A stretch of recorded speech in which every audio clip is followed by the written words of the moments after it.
You're listening to the Plane Talking UK podcast, the UK-based podcast written by a passenger for anyone.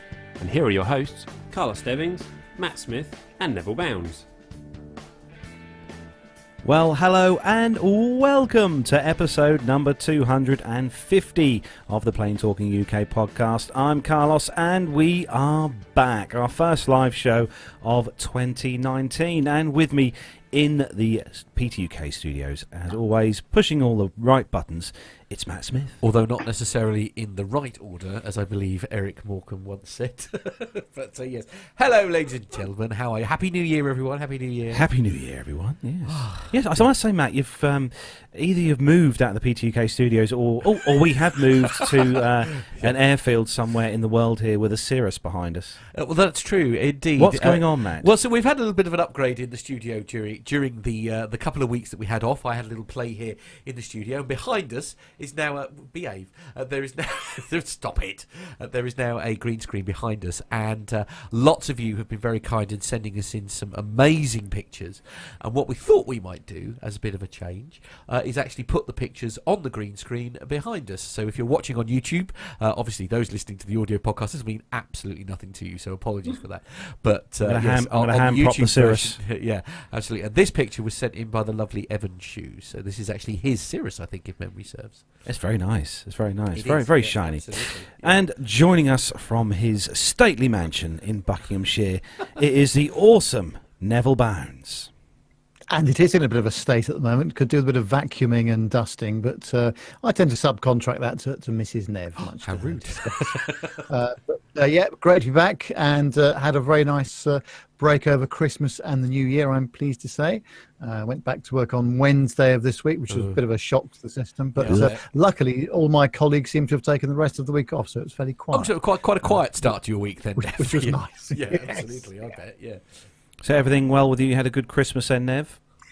Very good. Went to Jersey in the Channel Islands on Christmas Eve, which was very nice with those very nice BA boys. Oh. And of course, when you're flying with the Club Europe bit, of course, it's only a 35-minute flight from Gatwick, the drone airport, more of which later on.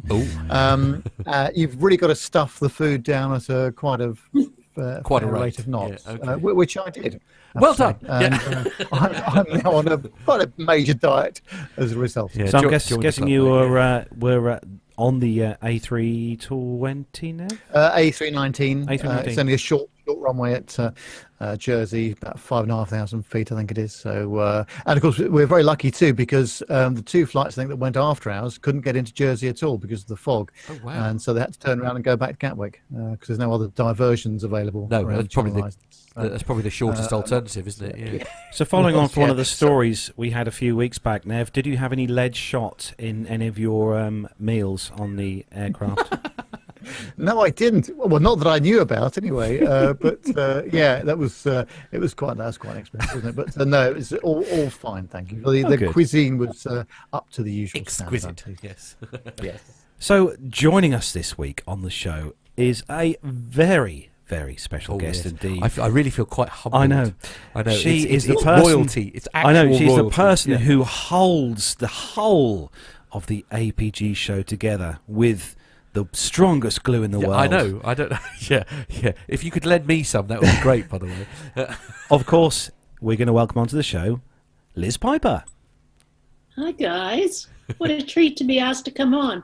I was so sorry I missed the Christmas show, but here we are in 2019. I know. How is it 2019 already? How did that happen? So, Liz, how are things with you at home? I can see through your video that the sun is shining where you are today. Yeah, it's absolutely spring-like day here today. I think it's like up around 10 Celsius. Wow. And Warmer we had than some us. snow, but it's all melted pretty much, and it's really lovely, so no complaints.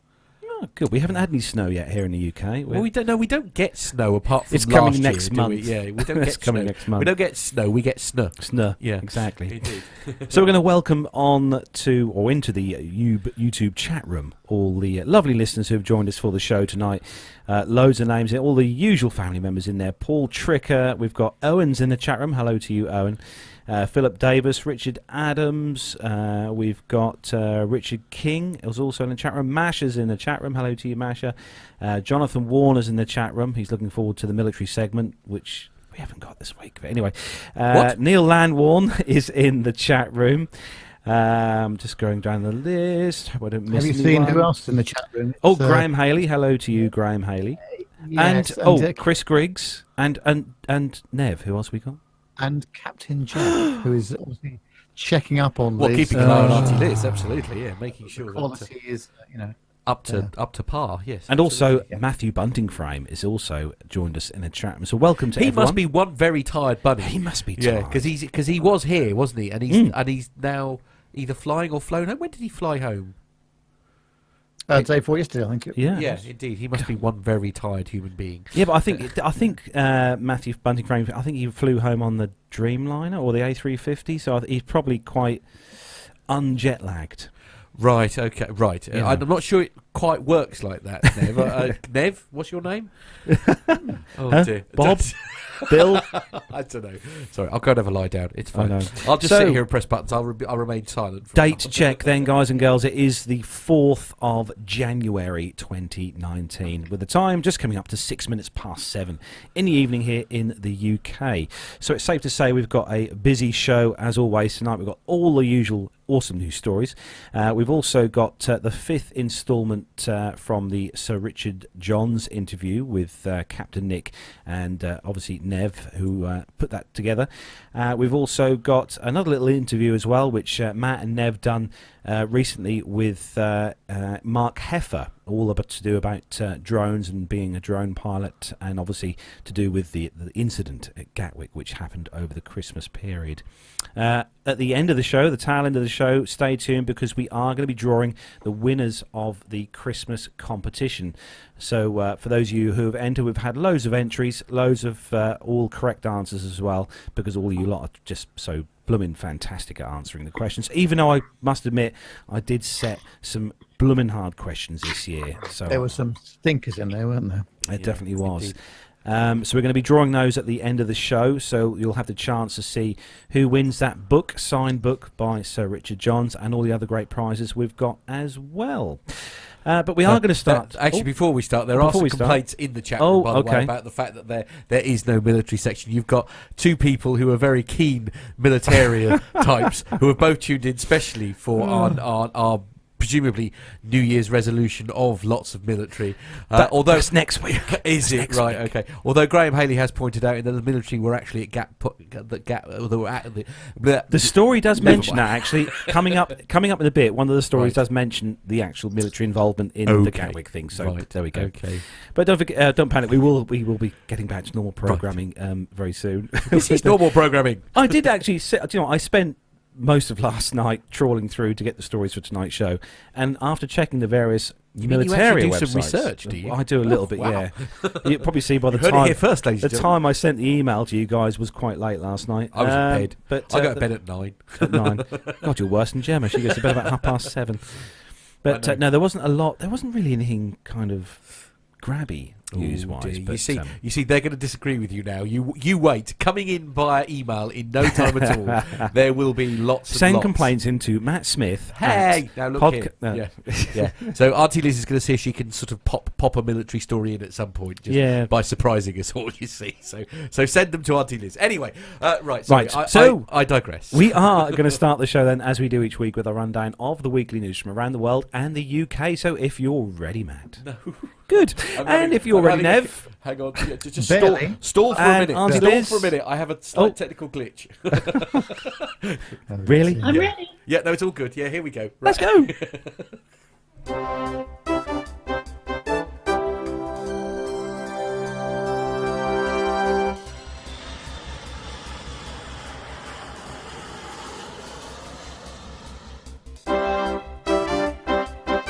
So, kicking off our first news story for 2019 then, on the CNN.com website. And the headline, what are the world's safest airlines for 2019?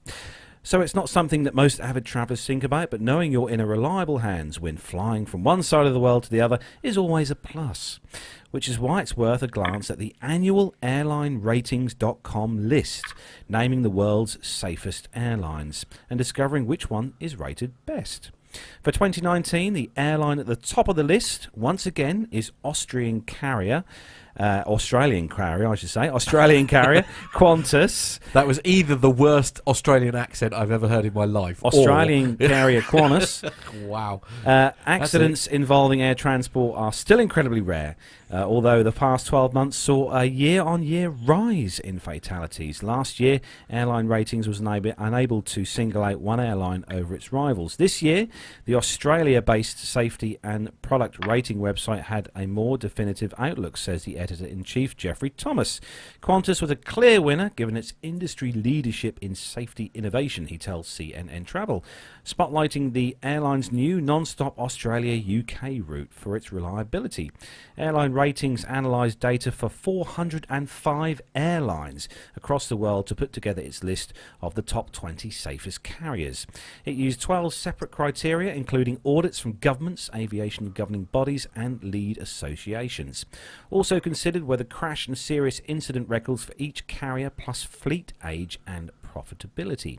Qantas held the accolade of Airlines Ratings World's Safest Airline from 2014 to 2017, but took joint honours in 2018 when the website chose not to rank its top 20.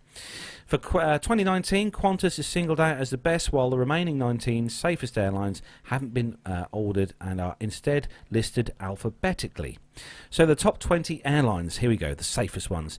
We've got Air New Zealand in second place, Alaska Airlines, Al Nippon Airways, American Airlines, Austrian Airlines, British Airways, Cathay Pacific, Emirates, Eva Air, Finnair, Hawaiian Airlines, KLM, Lufthansa, Qantas is obviously there in the list, Qatar Airways and Scandinavian Airlines System, Singapore Airlines, Swiss and United Airlines, and Virgin Group of Airlines, which includes Atlantic and Virgin Australia. United returns to the list after being notably absent in 2018, excluded in 2019 are former stalwarts Japan Airlines and Etihad. It's safe to say that I think all the big brands are there in the top 20, including BA. Obviously, BA is obviously has to be in there. Otherwise, Nev would be quite upset. See, I'm gonna throw a bit of a curveball. Where's Air Canada? Yeah, well, no. Yes, exactly. Where's Air Canada? Yeah. No. Fair. Sorry, Liz. Yes, you're quite right. I'm going to throw a little bit of a thing in here because actually, I would argue. I mean, it's sort of. I know this is an American website. Maybe that's a factor, but. I mean, the one thing that obviously we'll be coming on to Ryanair in just a moment, but the one thing you can't really ever hold against them is their safety record, because true. Their actual, well, to be an EasyJet as well. To be fair, I mean the low cost carriers here. I mean that's the whole thing, isn't it? I think it was somebody was telling me. I'm trying to remember who it was. It may even have been. Someone at Farnborough, but they were saying, of course, as soon as you're ever in a situation, certainly in regards to the UK, where low cost means low safety, then the model of low cost airlines is essentially gone, because nobody will trust it ever again. So, I mean, I'd like to think perhaps if this hadn't been done by an American website, perhaps that we would have, say, either Ryanair or EasyJet in there. Well, BA there. I know, but yeah. I'm not normally one to stand up for Ryanair, but I just feel like I feel like I need to. No, they do well. Yeah. So moving on to the next story, and Matt, it's a bit of worrying news if you're a Ryanair passenger. Right. Okay. Here we go. I've got a horrible feeling they're going to have one of those years again, aren't they? So this is on the Express, the Daily Express, which here in the UK is really only recommended for use as wrapping your chips up, really, if I'm honest. But anyway, so the headline is Ryanair cabin crew to strike 3 times in January. Are your flights next week affected? So Ryanair is once again to be hit by a series of strikes this month as cabin crew in Spain threaten to walk out as early as next week. This is what you need to know about the potential industrial action. 2 unions, which represent Ryanair flight attendants in Spain, have called for 3 days of strikes, each lasting 24 hours. The budget airline now have 10 days to meet their needs and avoid the walkout. The cabin crew are demanding local contracts under local law instead of Irish-based contracts. USO representative Jairo Gonzalo said in a statement it was disgusting Ryanair continues to refuse to accept national law with all its consequences. It is unprecedented that we still have to fight for Ryanair to comply with Spanish laws, and because the rules of the game have to be translated into a paper, added Oscar, the spokesman for the SITPLA union. Sorry about that. So anyway, why are the cabin crew striking? Claims by the union supporting the 1,800 staff who work on bases in Spain suggest that they have worse working conditions than others due to Ryanair disregarding Spanish legislation. A statement from the two unions said is it SITPLA? I'm sorry. I'm really sorry that I'm. Yes. Is it SITPLA? Okay, thank you. And the USO. We hope that the company will reconsider and agree to comply with Spanish legislation. So when were the last Ryanair strikes? Well, Ryanair was hit by a crippling wave of strikes last summer. Irish pilots went on strike over a number of weeks with thousands of passengers affected.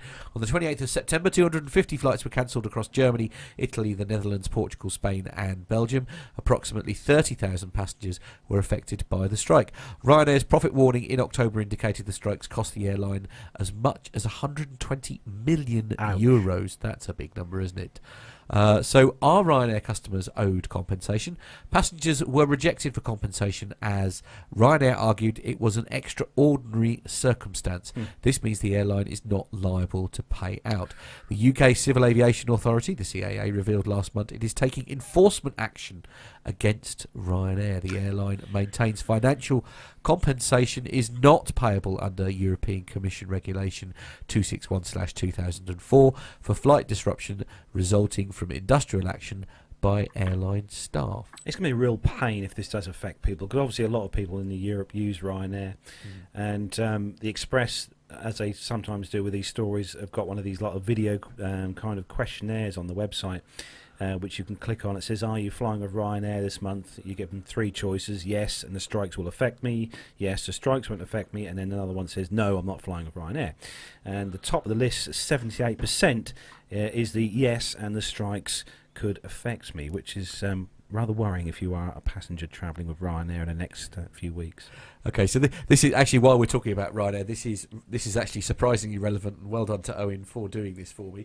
But I've lost the thingy. Where's it gone? Okay, all right. Well, that would have been really funny if that had worked.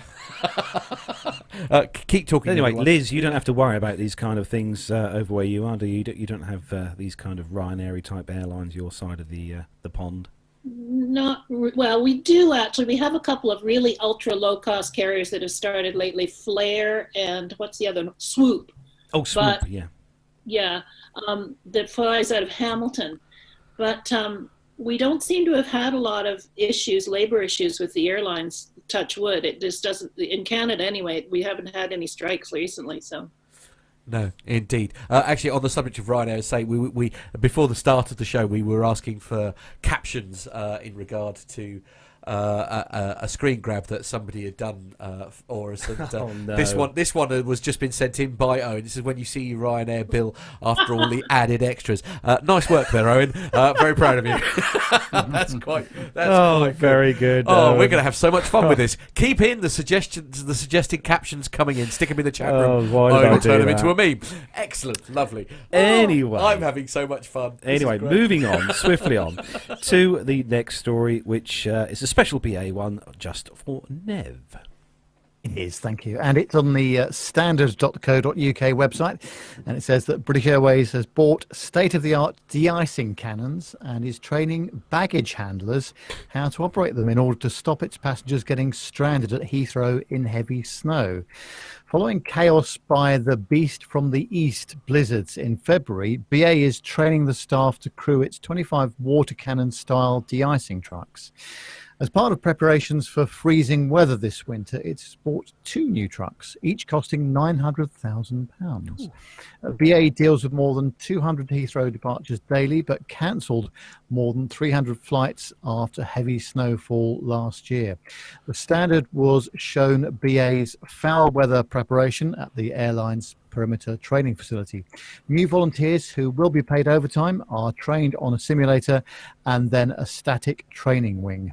The simulator helps develop hand-eye coordination and checks that they can work under pressure. Half an hour. Each Danish-built truck features a cab that unfurls and lifts the operator high into the air. A sprayer arm gives them enough reach to blast the widest wings with a glycol fluid mix heated to 65 degrees centigrade. Each truck holds 8,000 litres. It can take 1,000 litres to clear an A380 and 740 litres for a 747 jumbo jet. Up to 6 trucks will work at once on an A380, which can be de-iced in 20 minutes, while smaller planes can be cleared in just 3 minutes. Planes cannot fly while iced up as it disrupts airflow over the wing. Mick Field, BA's training, quality and compliance manager for winter operations, said, "We have a core team of 63 staff, and throughout the summer they wash aircraft. During the winter they de-ice. But when things get really bad, we call on our winter operations team from loading and baggage. They're our secret weapon, so they are trained every 28 days. I'm not going to make the obvious comment about baggage handlers and hand-eye coordination, having seen some of the efforts on YouTube. But it's an interesting development. That's all I'm going to say about that. I must say, Nev, we said about this before we started the show, that I love the fact they've got a sim, a de-icing truck simulator. I just find and that's great, but of course, just imagine the real weather conditions that they're going to be out there using this stuff.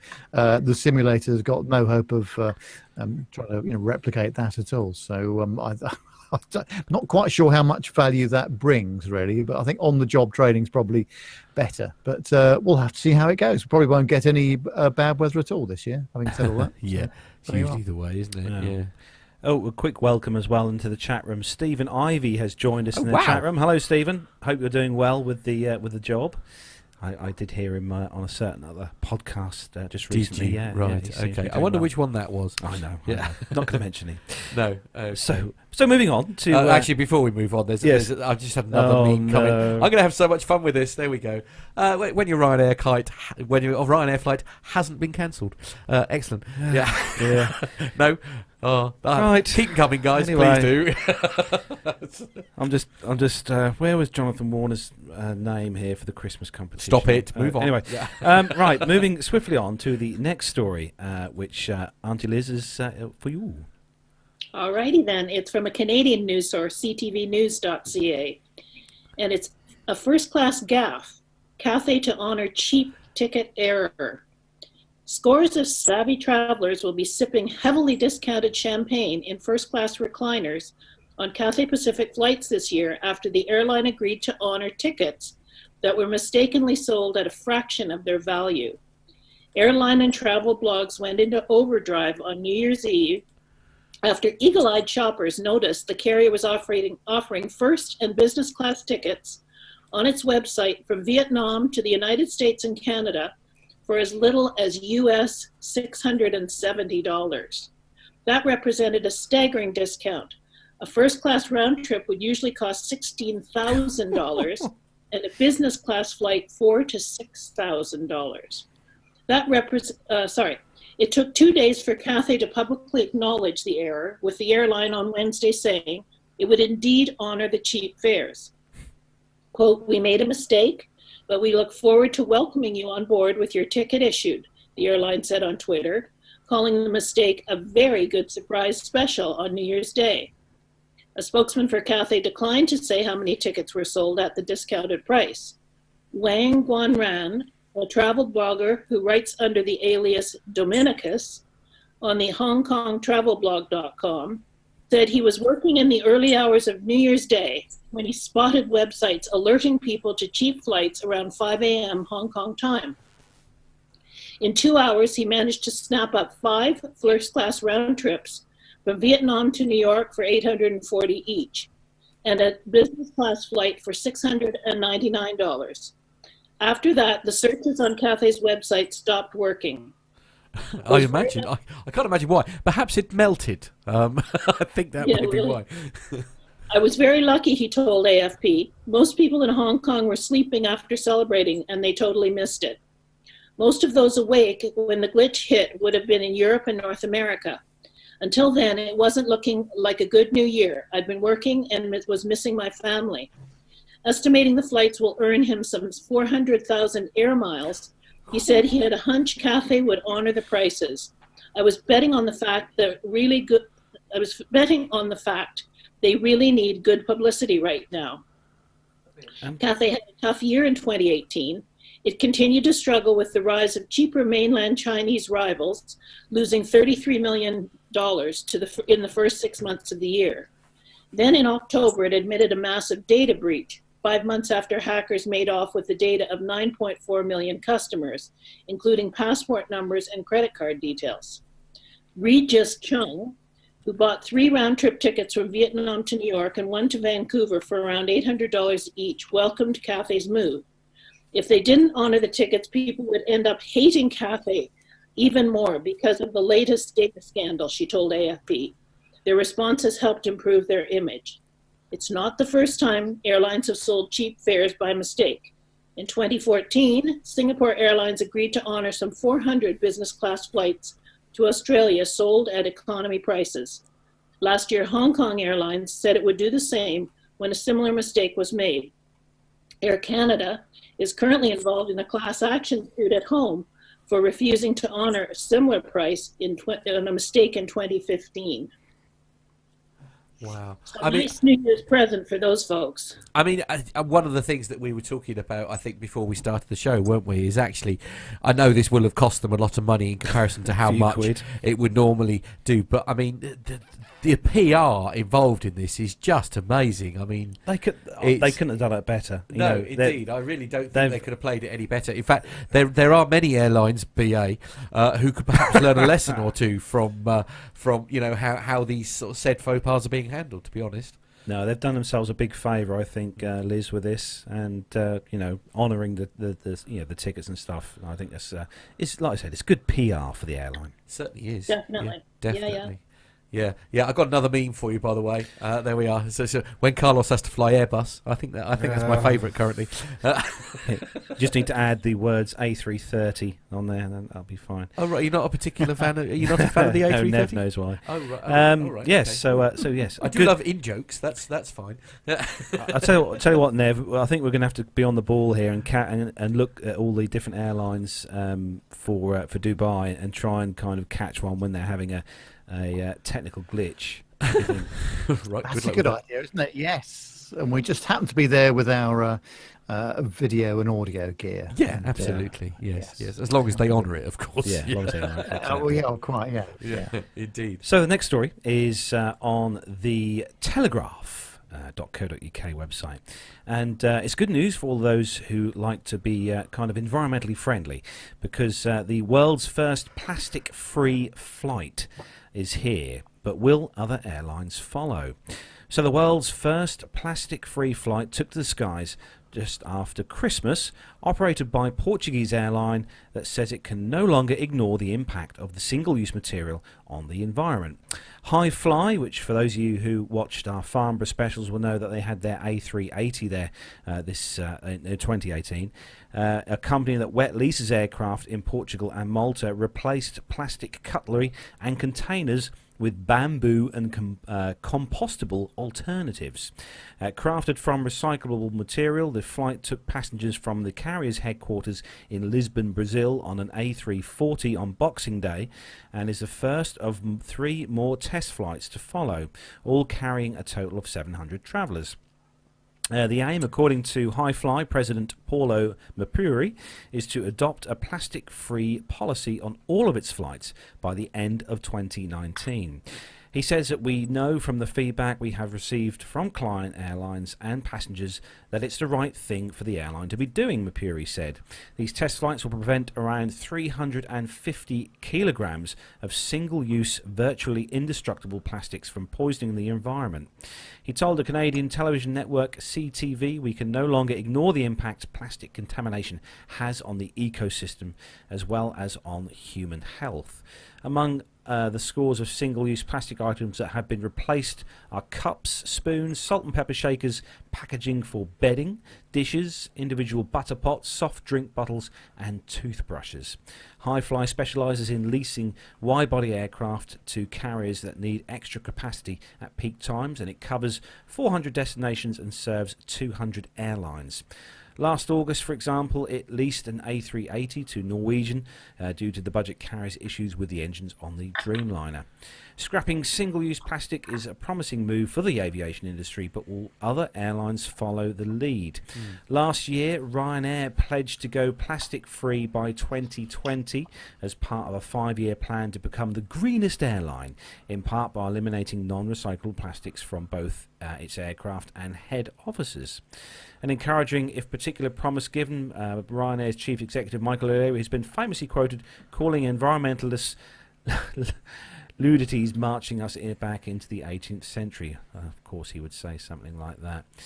But according to the International International Air Transport Association, IATA, airline passengers generated over 5.7 million tonnes of cabin waste in 2017, a figure that would be set to double within 15 years if no action was taken.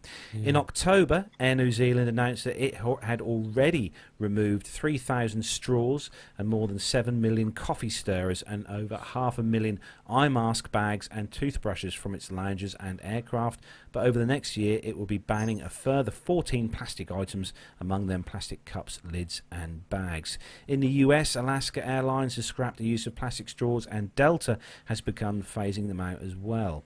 So I'll tell you what, it's good news all in all that things are moving quite swiftly now with the removal of plastic. I know that in the UK here, a lot of the restaurants and chains have removed plastic straws from use, moving to paper straws, and it's good to see the airlines doing the same thing with more fuel efficient aircraft coming online with engines. It's just a progression, really, and to become more greener. Yeah, indeed. In fact, actually, I mean, again, Owen was just saying in the chat room there, actually, good luck, good work by Highfly there, because the amount of single-use plastic, especially on an A380, as I can imagine, just because of the sheer size, is huge. So, I mean, it's... What do you think, Liz? It's all good news, isn't it? I like it. I think it's long overdue. I think... I think if we knew what went on behind the scenes, we'd be shocked by how much waste they're generating. So this is great. Yeah. Perhaps BA will follow suit next, Nev. I think everybody's under pressure, really, to reduce the whole, environmental problem that everybody is creating. So, and it's long overdue, all this stuff, isn't it? So it's probably a good thing that we're seeing some initiative by some of the... It is a tricky one, though, isn't it? Because I suppose the trouble... I think we're a little bit guilty of having sort of almost generated this problem ourselves. Because, I mean, if you go back, you have got to go back far. So let's say you go back sort of 25, 30 years, and obviously there was a time where, milk bottles obviously delivered on the doorstep. You used to have, what was it? Was it Corona or whatever it was? Glass bottles, the bottles, they were glass bottles. They went back and they were washed. I mean, we've sort of created this problem ourselves, haven't we? In the fact that we live in a society now where hygiene is key, and so we want like single-use stuff because we just purely for hygiene reasons for throwing it away. I mean, and yet somehow we're almost sort of going back in time by going back to a time where actually sterilising the stuff was enough. I mean, I don't really know why we moved away from it in the first place. I mean, it's a problem we've created ourselves, haven't we? It's good news, though. Yeah. Oh no, I agree. Yeah. No, that's my point though. Is that I'm surprised that we're almost having to roll the clock back to a time when we were doing that anyway. Because Highfly had that A380 with the coral reef design. They did, yeah, beautiful it was, nice. Yeah, very nice. Yeah, absolutely. Yeah. I mean, it was a stunning aircraft. Yeah. So moving on to the next story, and Matt, it's another little Ryanair story. Yes, indeed. So this is good news for Ryanair on this occasion, rather than talking about strikes. It's on the Irish Times, and the headline is Ryanair passenger traffic reaches 10 million in December. So passenger traffic at Ryanair rose 9% to 10 million in December 2018, the airline said. Load factor, a measure of how full the flights are, was 95%. Ryanair operated a total of 57,000 flights in December. I know we all take the mickey out of them for this. Let's just absorb that number for a moment, shall we? So how many is it, 30 or 31? 31 days in December, isn't there? Yeah. So in 31 days in December, bearing in mind one of them they won't have been flying, because they don't fly on Christmas Day. I think I've got that right, haven't I? They don't fly on Christmas Day. Yeah. I know they fly Christmas Eve, and I know they fly Boxing Day, but they don't. I'm pretty sure they don't operate on Christmas Day. And the load factor, they operated a total of 57,000 flights in one calendar month.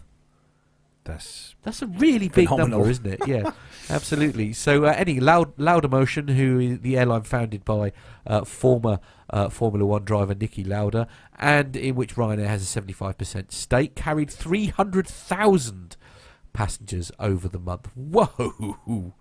So who's Laudamotion? Who we need all? That's they are part of, I think now, Nev Ryanair. They've Yes, they are part of a group basically. So okay. yes, Ryanair's built a stake in them. Yeah. So they carried over 300,000 passengers, over a month. I mean, that's insane. So only in total, Ryanair has carried 139.2 million passengers over the past year, an 8% rise in the same period a year ago. That's I mean, such a phenomenal they're huge numbers, aren't they? honestly. This is the thing. As well as I just can't get my. So this is bums on seats. So the amount of flights that Ryanair basically took off in all their various bases, basically in Europe, because that's where they all fly to. 57,000 flights in one calendar. I wonder how many of those flights were full to capacity. Well, I mean, 95% load factor is what they're sort of suggesting. So I would argue perhaps quite full. But anyway, well done, Ryanair. Yeah, absolutely. Yeah. So moving on to the next story, and Nev, you've got some good reasons to fly with BA. Yes, 19 of them to be precise. I don't know how they've come up with 19. I'll try and rattle through these rather quickly because it might become a little bit tedious. But let's see how we get on. It's on the Rus Tourism News, and it says that British Airways' New Year's resolution is to provide its customers with even more quality and choice in every cabin on every route, with a £6.5 billion investment and 19 great reasons to look forward to flying with the airline in 2019. Here are some of the reasons to fly with British Airways this year. The January sale, which is on now, you can bag a bargain, it says, and you can to dozens of top global destinations. New routes, customers can try out the airline's new routes to Charleston, Pittsburgh, Osaka, Kos and Corsica, Ljubljana and Montpellier, amongst others. New aircraft coming as well. There's 15 new aircraft being delivered this year, including 4 of the A350 aircraft. There's also a brand new Club World seat, which is being featured on the new A350 aircraft, and 2 777 aircraft by the end of the year. Wi-Fi, it says that the best live streaming Wi-Fi on all short-haul flights and the vast majority of long-haul flights, so customers can sit back and enjoy films and TV shows from their favourite streaming service. I wait to be convinced. Yes, indeed. Yeah. Let's see how many frames get dropped when they're streaming all that. But well, out of 25, Nev, I'm going to guess 21. Probably. We'll have to see. Yeah. It's also a new look for the first class section, new dining, bedding and amenity kits from one of the UK's best loved designers. An industry leading makeover for World Traveller Plus. Look out for new bedding and new dining in this intimate and exclusive cabin. New lounges, they're going to be in San Francisco, Johannesburg, Geneva and JFK. Extended partnerships with premium Dining Supremo, Doe & Co., the airline's new in-flight caterer from Heathrow, and already built Europe, which were very tasty, I have to say, because I had one the other week. New BA.com homepage, new partners for the BA Executive Club, digital bag tags. I'm going to give this a go myself.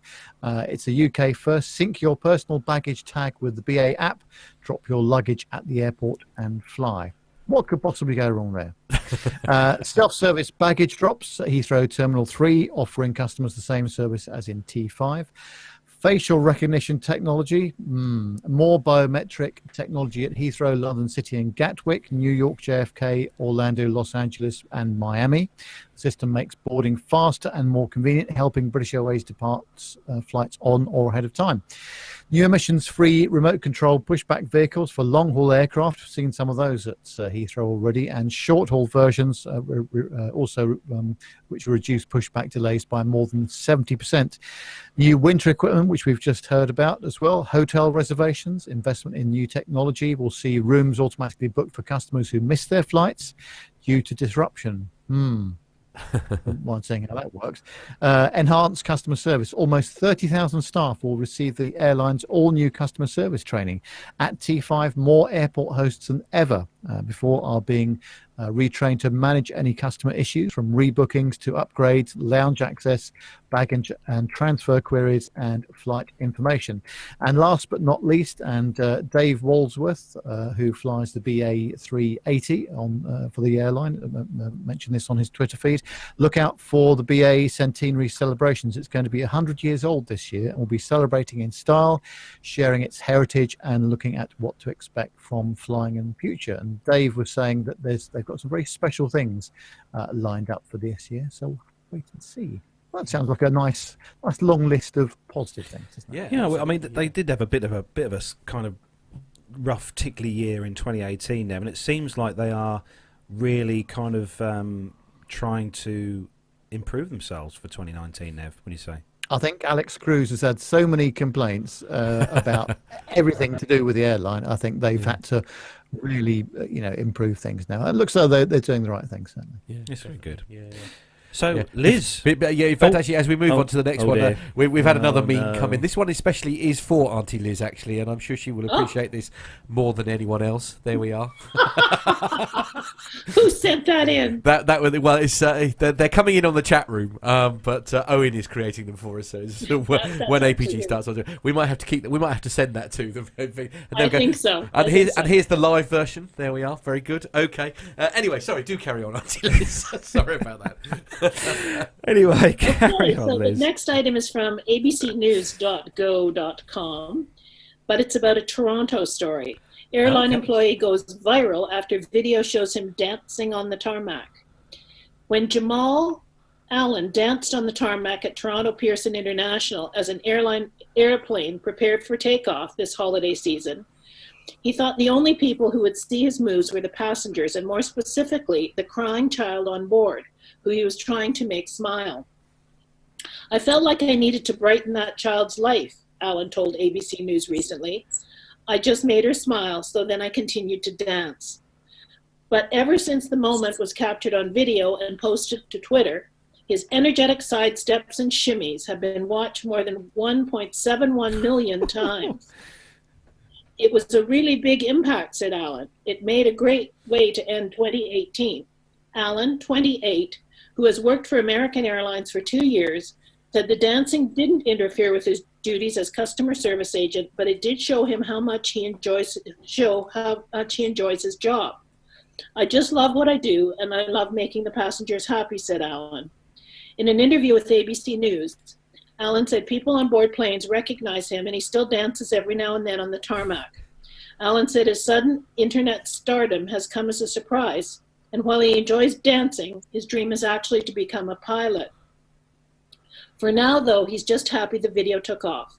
I usually don't really have an impact on anyone. No one really notices me, said Allen. So for this to happen, for this to surface, it's actually a blessing. Now, this is really interesting because Captain Nick had quite a bit to say about this. He was not impressed at all by this. Oh, really? Oh, dear. He just, not to really speak for him, but I will. Yeah. He thinks this is a critical safety area, that's very dangerous on the ramp, and that this kind of clowning around just isn't acceptable. So just another point of view. I mean, it's cute, it's fun to watch, but as soon as someone gets hurt or a plane gets hit by another plane or something. You were just seeing the video on YouTube now. I know what you're saying.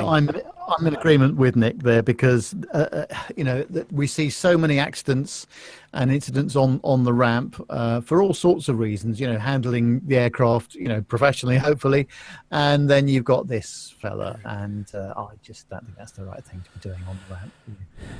Yeah, I don't know. I guess made for amusing watching. I guess I'm a little bit on the fence on this one. I can see everybody's point of view, but yeah, I don't know. A part of me is pleased he's enjoying his employment. Let's put it that way. I suppose he all those views and stuff. He's done.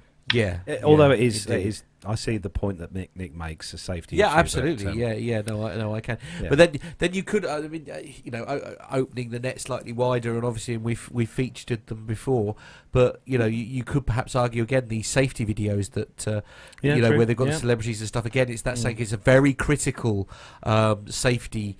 That video or demonstration is critical to your success of getting out of the aeroplane. Perhaps if something awful did happen, and maybe sort of filling it with celebrities and stuff is more of a distraction than a help. I don't know. I can see the argument for this guy very much. But, yeah. So the next story is on a fantastic publication here in the UK, the sun.co.uk. And wow. I know. For those of you who like to go out and have a nice meal, and when you get served by really nice staff, you like to give them a little extra tip at the end of the meal. Well, the headline here is tipped off.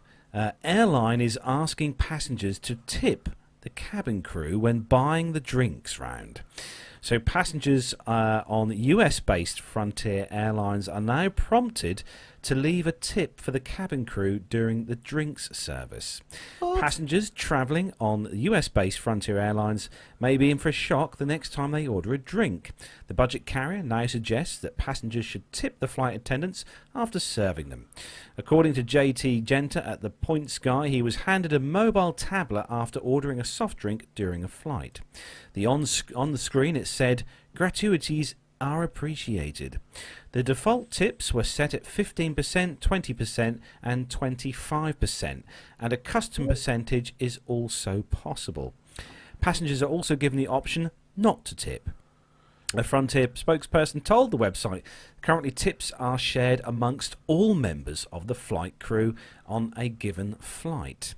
Effective January the 1st, 2019, flight attendants will earn tips on their individual sales. The airline also confirmed that none of the tips will be taken by the company and all of the money goes to the cabin crew. Frontier's service charge policy is very unusual, as some airlines have actively discouraged passengers from tipping. Jojo Harder, a former flight attendant, told USA Today that flight attendants should not be tipped as it was not allowed. Tokens of appreciation such as chocolates, gifts or magazines are often recommended instead. Sun Online Travel previously revealed that one way to avoid annoying flight crew during a service is to avoid pressing the call button to request items. So, tipping... I mean, actually, there's a couple of points in the chat room I'll make, if I may. Actually, yeah, far away. So, I mean, Masha has said, "Is this code speak for we can't be bothered to pay our cabin crew a decent wage ourselves?" There is that, and obviously everybody's favourite cabin crew, Owen. He's actually saying that even as cabin crew, I think this isn't a great idea. Yeah, Dave Abbey has also said not into the tipping thing for flight attendants. No. Yes, and now, and obviously, certainly Dave, where Dave is from, of course. I mean, tipping is a huge thing, isn't it? In the US, yeah, especially in New York. I mean, it's a massive thing. I don't know. I mean. I suppose the thing is, if you've received exemplary service, you don't need a card machine to tell you to do it, because you're likely to do it to anyway. tip them anyway. Do you know what I mean? It's the same thing. I mean, it's like I've been in restaurants in the UK. It's the same. You know, I've been into restaurants where if I've had good service, then I will tip. If I've had terrible service, then I won't. But I don't need a machine to prompt me as to whether I'm going to tip them or not. Stephen Ivy's just pointed out quite an important point, actually. That what about pilots? You know, right. If they make a okay. good landing, right. Okay. do they deserve a tip? A polite round of applause. Round of is applause, usually yeah. absolutely. Yeah, yeah. I But don't what know. do you think of this, Liz? I'm not in favor. I think it's, I mean, the flight attendants make such a important point that their job is really safety. Yeah. And it's not being a flying waitress. And I think this goes against that whole image. It kind of reinforces the thought that they are indeed flying waitresses or waiters. Yeah, And indeed. I just don't agree with it. And of course they're not. I mean, they're the exact opposite of that, aren't they? I mean, they are responsible for making sure that we get out of the aeroplane safety. I mean, yes, all right, they do a service. You know, they are sort of serving drinks and stuff, but that is a very small part of their role, isn't it? That's more just for our amusement, isn't it? Well, not amusement, but just to make us a little bit more comfortable. So yeah. I know that nearly every time that me and Gemma fly the long haul or short haul, that we'll always make a point when we deplane the aircraft is to always say thank you to the the flight crew and when we leave. I think that that's nice just to say something like that. Owen's actually added, he said the best thing you can do for as a passenger, for cabin crew, is to write them a good review on the feedback page of the airline's website.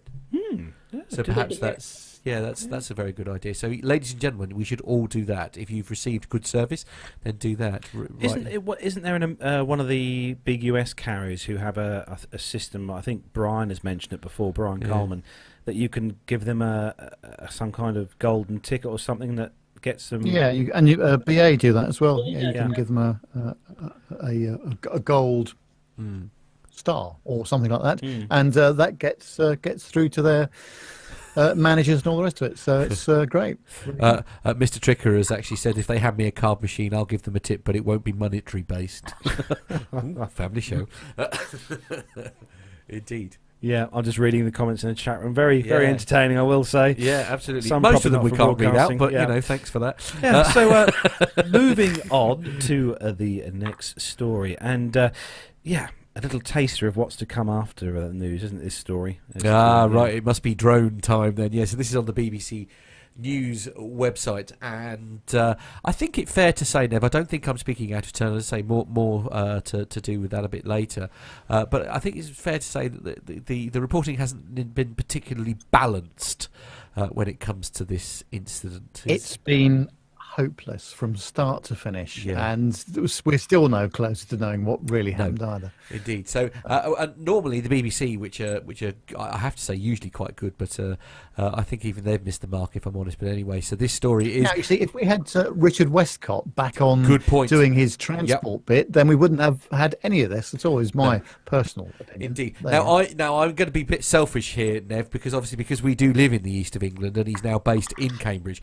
We see an awful lot of him, and he's very good doing the sciencey bits and pieces which we have. So as a Look East viewer, I'm very keen that he's here because he adds a bit of a. But I do know exactly what you mean, because he was very, he did a lot of research, didn't he, before he didn't jump to any conclusions, which was nice.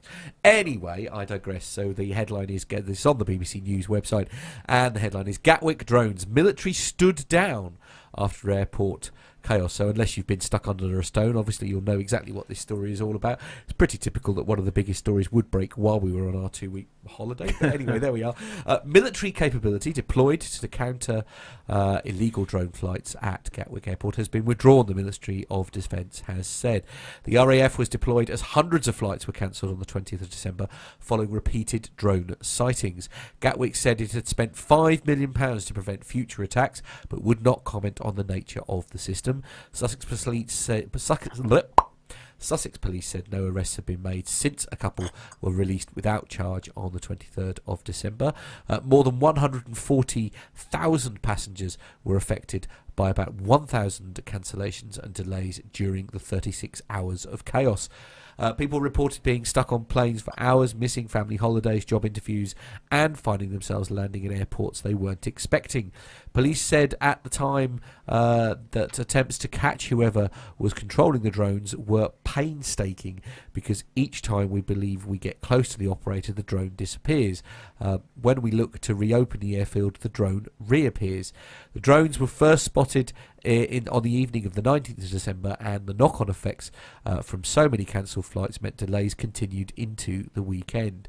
It was previously reported that the Israeli-developed drone dome system, which can jam communications between the drone and its operator, was deployed.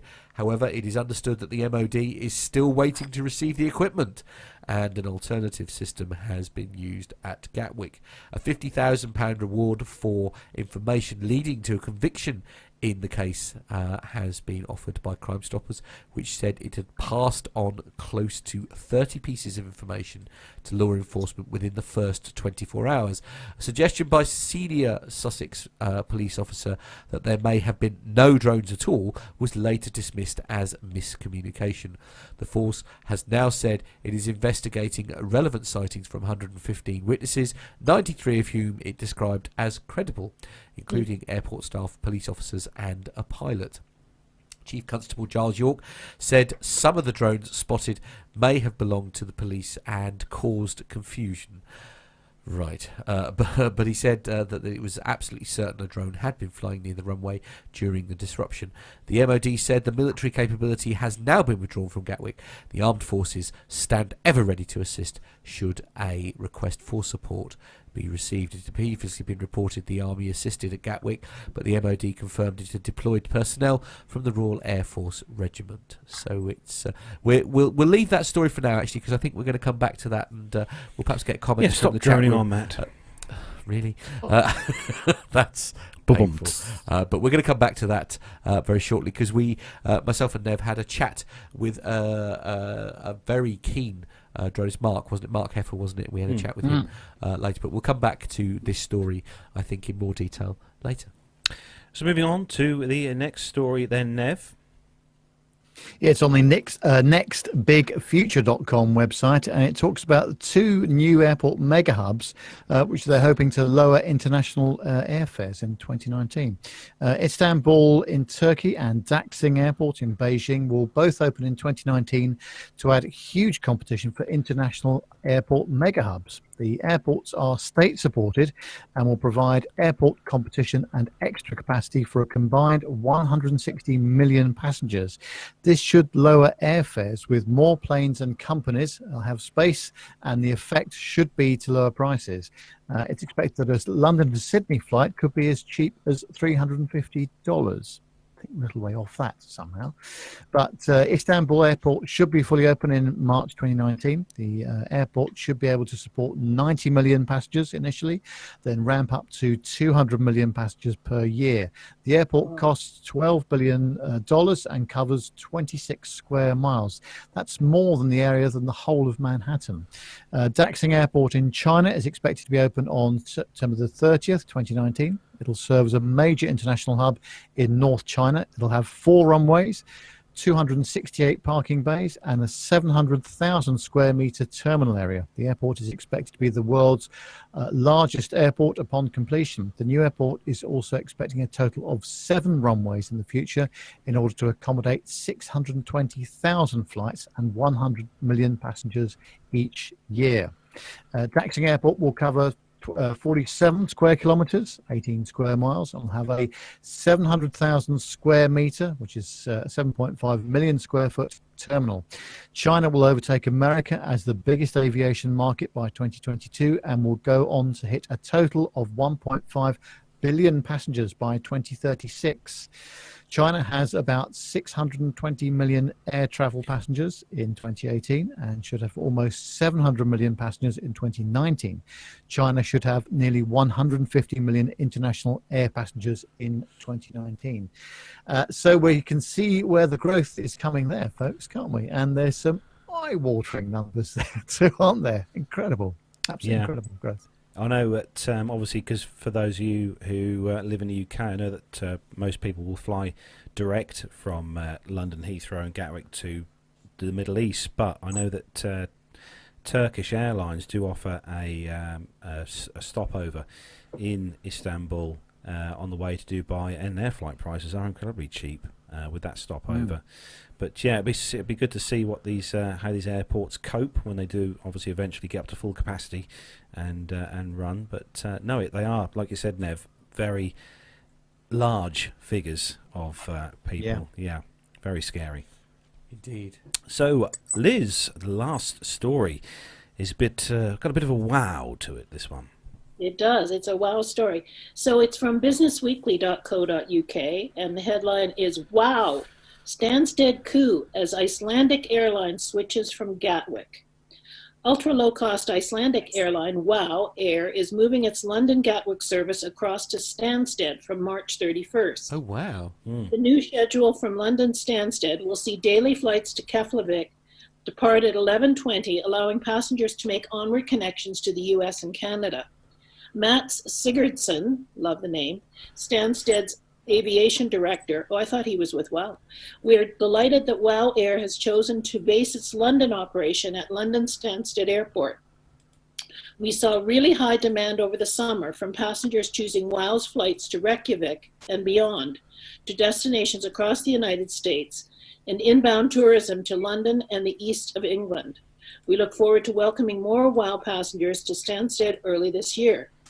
Flights are available to book now for travel on select dates between April and May and September and October.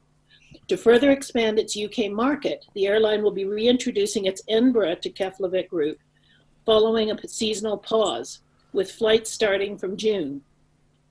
Flights will operate 3 times per week, also ensuring time for transatlantic connections. Stansted officials are meanwhile stepping up efforts to bring direct flights to China and India into the Essex hub as a matter of priority. So that's good news for you guys in your part of the world, eh? Oh, very much so. Yeah, absolutely. Because Stansted's close to us. Very close. Yeah, Absolutely. indeed. Yeah. It's just trying to see where the When did it say it started? it's from March and, oh, hang on a second. It said April and May and September and October. Oh, okay. Just looking April to and see. May. Yeah. So Carlos is just trying to find some flights actually. Just to sort Just of intrigued to see how much the flights Yeah, are the to flights the US. were, Oh, yes. here we go. Oh, go ahead. So here we go. Eight-bound flights from London Stansted to Boston. Oh, okay. So we're going to Boston. We're going to go and see Dana. Right. Okay. Good. And here we go. If we click on that there, so that's that one there, that one there. Return flight to Boston, or Boston, to see Dana will come in at £526. That seems quite reasonable. Does it? I don't know. How does that fare? How does that sound to you, Nev? I guess it's all right. Yeah, not bad at all. It obviously depends on when you go and if you Right. stay the obligatory Saturday night and all this sort of business, doesn't it? But yeah, when they say fares from, then that's normally you have to stay 7 nights, I think it is, isn't it? But Oh, I see. Right. Yeah. Okay. I didn't But like I know. said, that is close to us. Stansted is only an Yeah. hour and a half's It is, drive yeah, for yeah, us, yeah, isn't it, Matt? absolutely. So it's always good news when airlines are come out Stansted, so that's good news. I prefer it if it came out of Norwich, obviously. Well, that would be nice. Yes. But I can't see that happening. Is that Norwich International Airport? Norwich? Yeah, Norwich London International. Norwich London Yeah, International London Airport. Norwich International. Yeah. Yeah, absolutely. That'll, Oh, I know. that'll, So will that, that free up space at Gatwick then for other things to happen there, I guess, a little? I think it will. I am right in saying this. I'm sure I read somewhere that they reckon that Gatwick is literally one of the busiest single runway airports in the world. Did I read that it is. wrong? Yeah, I somewhere? think it is. Yeah, it is. Very true. It is a scary number of amount of flights. So, but I dare say, I mean, again, because it is a major London airport, I dare say they'll have no trouble filling the slots if they do move. I suppose. Mm. But we're going to pop back to the memes very briefly before we move no. on. This one's coming from Owen again, so this one's a little bit of a special here. It's had the heart treatment attached to this one, so he's had his pupils replaced. with Oh, something a bit special. blimey. For those of you who are listening to the audio podcast, please do take yourselves over to YouTube and watch the video show because, yeah. Yes, we're having an awful lot of fun at Special Carlos's treat, yeah. expense for a change. Actually, I'm rather enjoying this. Yeah, do keep. I've got several more that I'll insert Oh, later on in the show. blimey, okay. Owen's been working very busy. Should we just have a meme show? Yeah. Yeah, indeed. Yeah, do that. Anyway, Yeah. moving swiftly on, that brings the commercial news segment. Are you going to a make me do something close. serious now? No, aren't you? well, I could do. So we are going to hand things over to Nev next to introduce the next very special part of the show. Thank you, sir. Yeah, well, next up, it's time for part 5 of the excellent interview that Captain Nick did with Sir Richard Johns. We join this part of the interview with Sir Richard explaining how Russia has emerged as a potential threat to peace and to the Baltic states in particular. He also discusses the premature retirement of the Harrier aircraft. But I noticed some of the links you made then are still being used today with combined exercises and the Typhoon force out there. So it's nice still that we have some influence up against the Russian border. Well, I mean, this is well after my time, but Russia has re-emerged. Russia at the time was not viewed as a threat. The strategic circumstances have changed very considerably since 20 years ago, well, more than 20 years ago now, when I was doing my NATO job. And Russia is looked upon as a potential threat. And there are various areas that feel very heavily under threat, like, for example, the Baltic republics, Bulgaria, Romania, down in the southeast and so on. And so NATO shows its determination, as it were, to face up to the Russians down there by doing air policing and so on. And the Royal Air Force is very much part today of that air policing effort.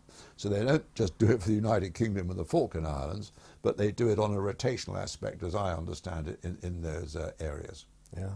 That was going to be one of my questions that I'd written here, that with the Russian incursions, just like we used to have of their military aircraft into our airspace here, indicates to me that we might be considering the Cold War over, but are we sure they have accepted the fact that it's over? Well, I think they had no option but to accept the Cold War was over back in 1989, when the Berlin Wall came down and the Warsaw Pact disintegrated. I mean, it's very, very different circumstances today. Global circumstances, let alone the relationships between the Russian Federation and NATO, or indeed, dare I say, the European Union. It's just very, very different.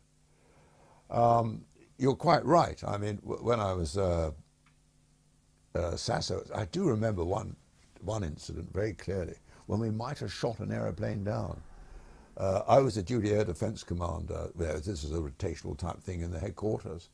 And it would have been about, let me think, it would have been about 88, 89, it's before the Gulf War, when a Soviet aeroplane came across from the east.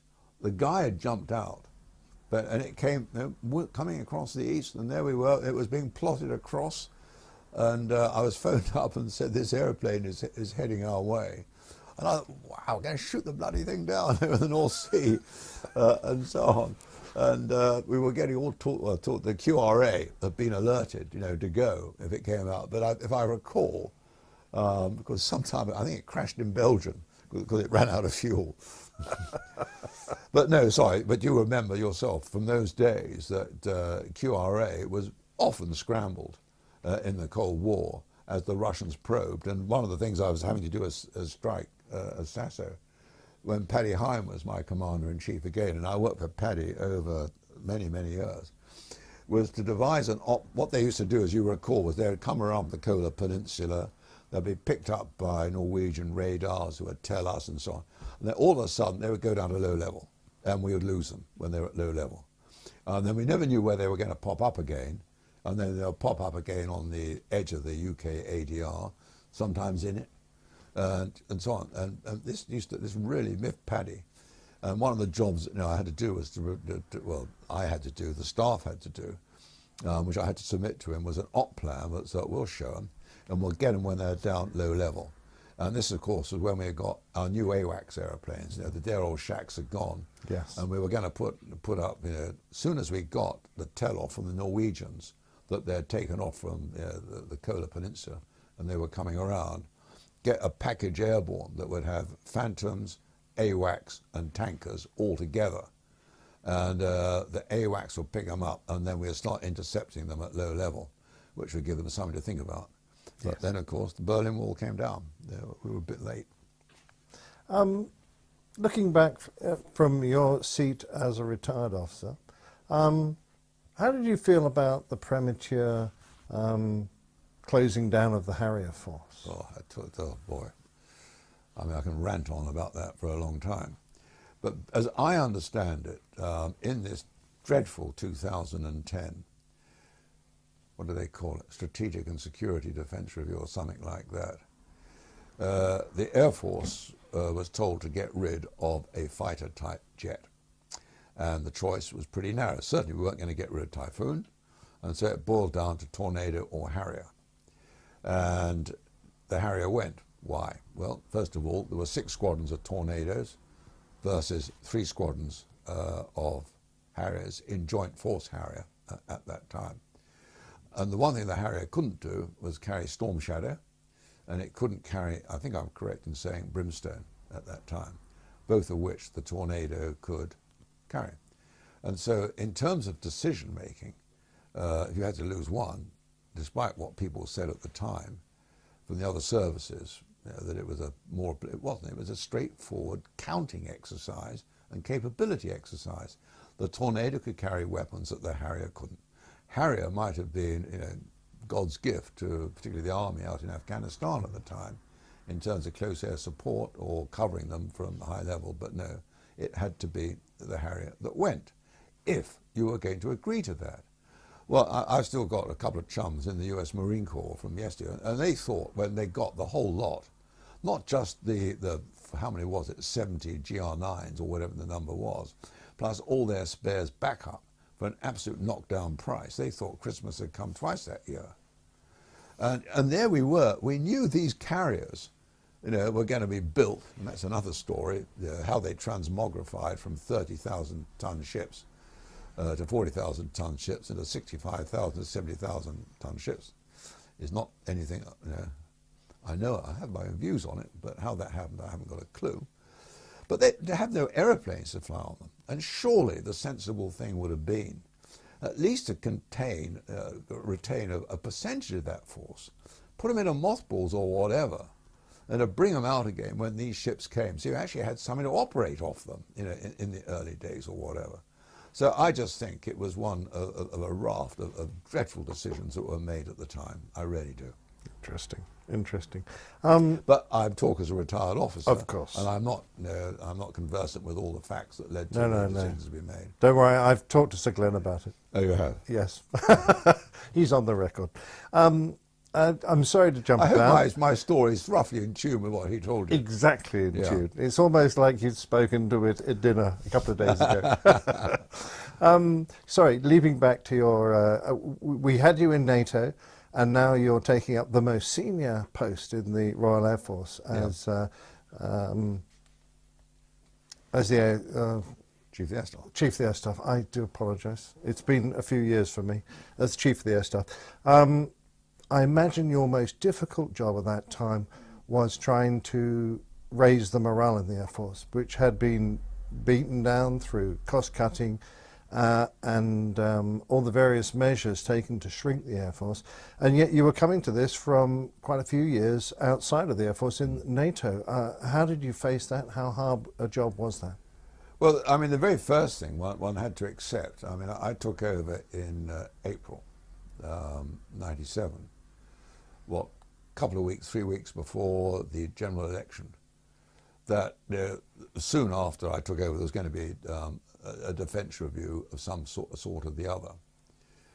And I thought at the time, well, and I'm going to have to learn pretty quickly about what the Air Force is like at the moment. So apart from the briefings, that I had in the Ministry of Defence and with the Commanders-in-Chief and so on, I was doing some pretty rapid moving around the Air Force.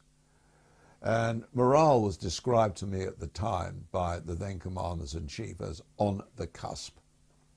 It was, like that. And there were things that you could do. I mean, I remember, I'll just give you one example.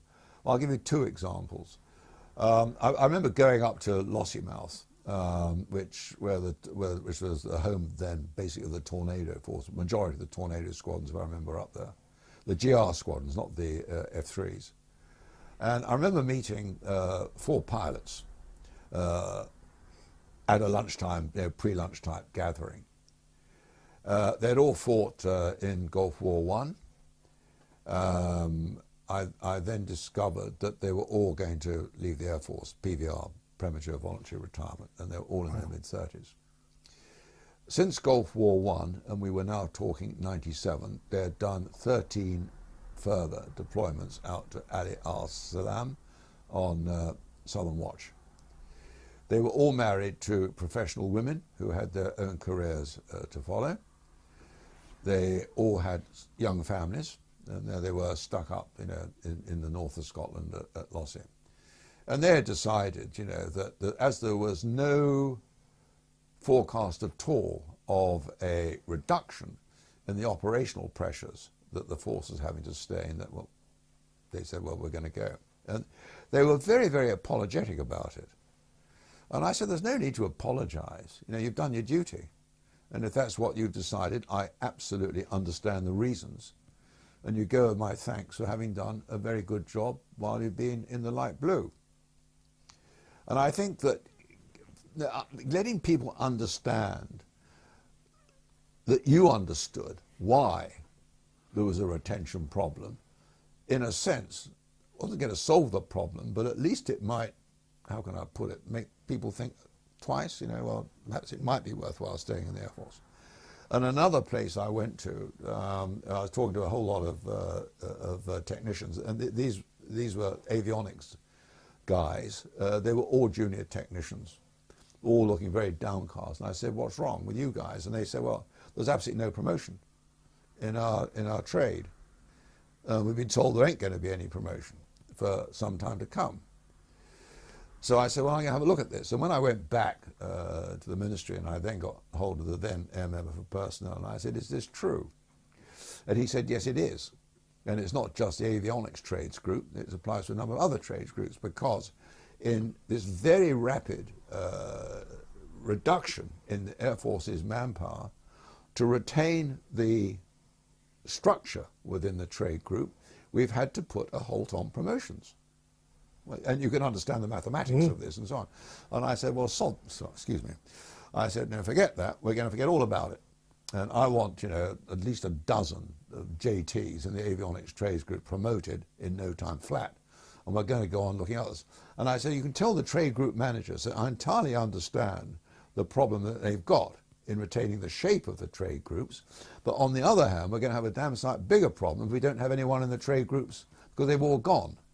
And so we've got to reintroduce promotion, and we've got to manage it as best we can. And I told ministers, by now the Labour government had come in, I told them precisely what I was doing. And so this is the way I think we're going to have to run it. We'll stay within our budget, and we'll manage it the best we can. So by doing little things like that, you can start, the real object of the exercise was to start giving people confidence in the longer term future of their careers in the Royal Air Force, and that was all about. And of course, morale is an absolute constituent part of that confidence. So in this way, I'm talking to people, and I don't know, sort of going around and listening to people. Some of it was very funny. I had one or two great times, particularly with my former Harrier friends, but that's another story. Only one more section to go with that. Nev, there's been a lot of love for these in the chat room. It's just been such a privilege to be playing them out, Nev. It's all about the content. I just point the camera and muck about with it when I get home. But in part 6, which is the last part of it, which we're going to show next week, Richard goes further to talk about the cutbacks in the services and how he feels about it. So that's a very revealing episode and a nice way to close it. Nice way to close it, absolutely. And of course, I know we've said it all throughout, but our special thanks to Captain Nick, who also worked very hard on getting a really good interview. Tony said in the chat room, actually, no disrespect to us guys, but I'm so pleased that Captain Nick is conducting the interview, and I couldn't agree more, Tony. I really couldn't, because it really has given it. It's been a really, really quite special series to be playing out, and I've been really enjoying it. Have you enjoyed them, Liz? Listening to the Sir Richard John bits and pieces? Oh, Liz is on mute. I'm back. Oh, Sorry. hello, that's all right. I was panicking. I thought it was my end for a minute. I was just like, no.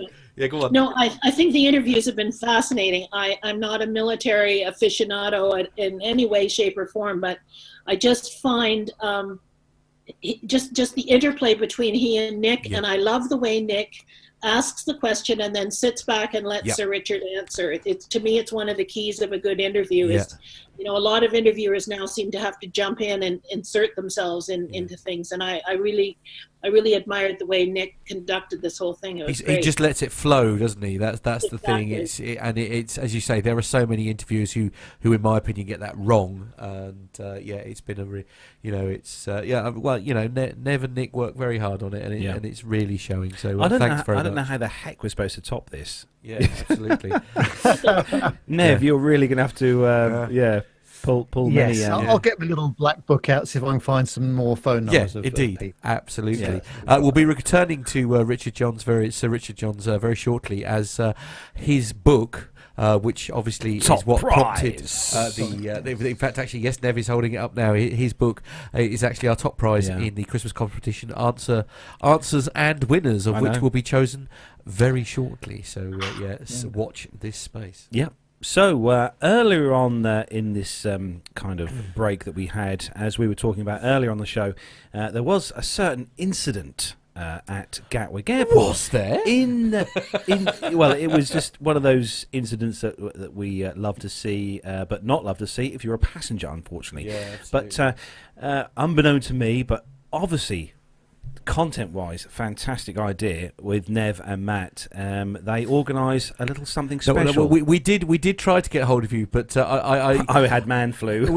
A, you had man flu, and B, I checked with Gemma first, and she said you were busy. So that's busy why it was sneezing. just me. Yeah, absolutely. So Nev, what happened here? Well, as you know, just by watching the news media, and it's one of my pet peeves, isn't it, about the way the media report stuff, especially with regard to aviation incidents and accidents. We thought, well, obviously this has all happened when we're on our holiday, so it was difficult to do anything live.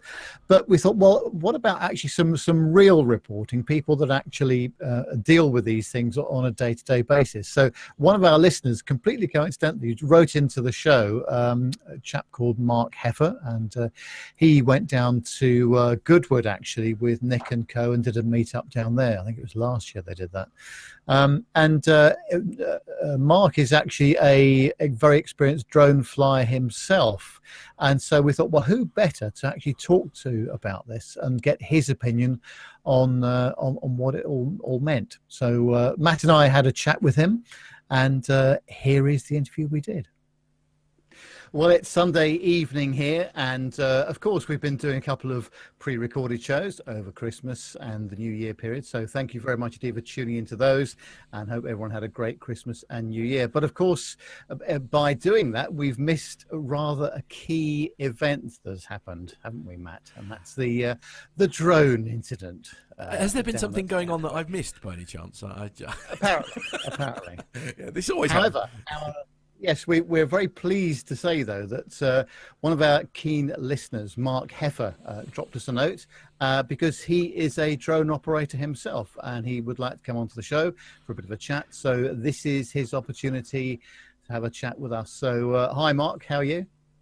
I'm very well, very well. Slightly nervous, but fine. Oh, no need to be nervous. No, we treat our guests very gently, let me tell you.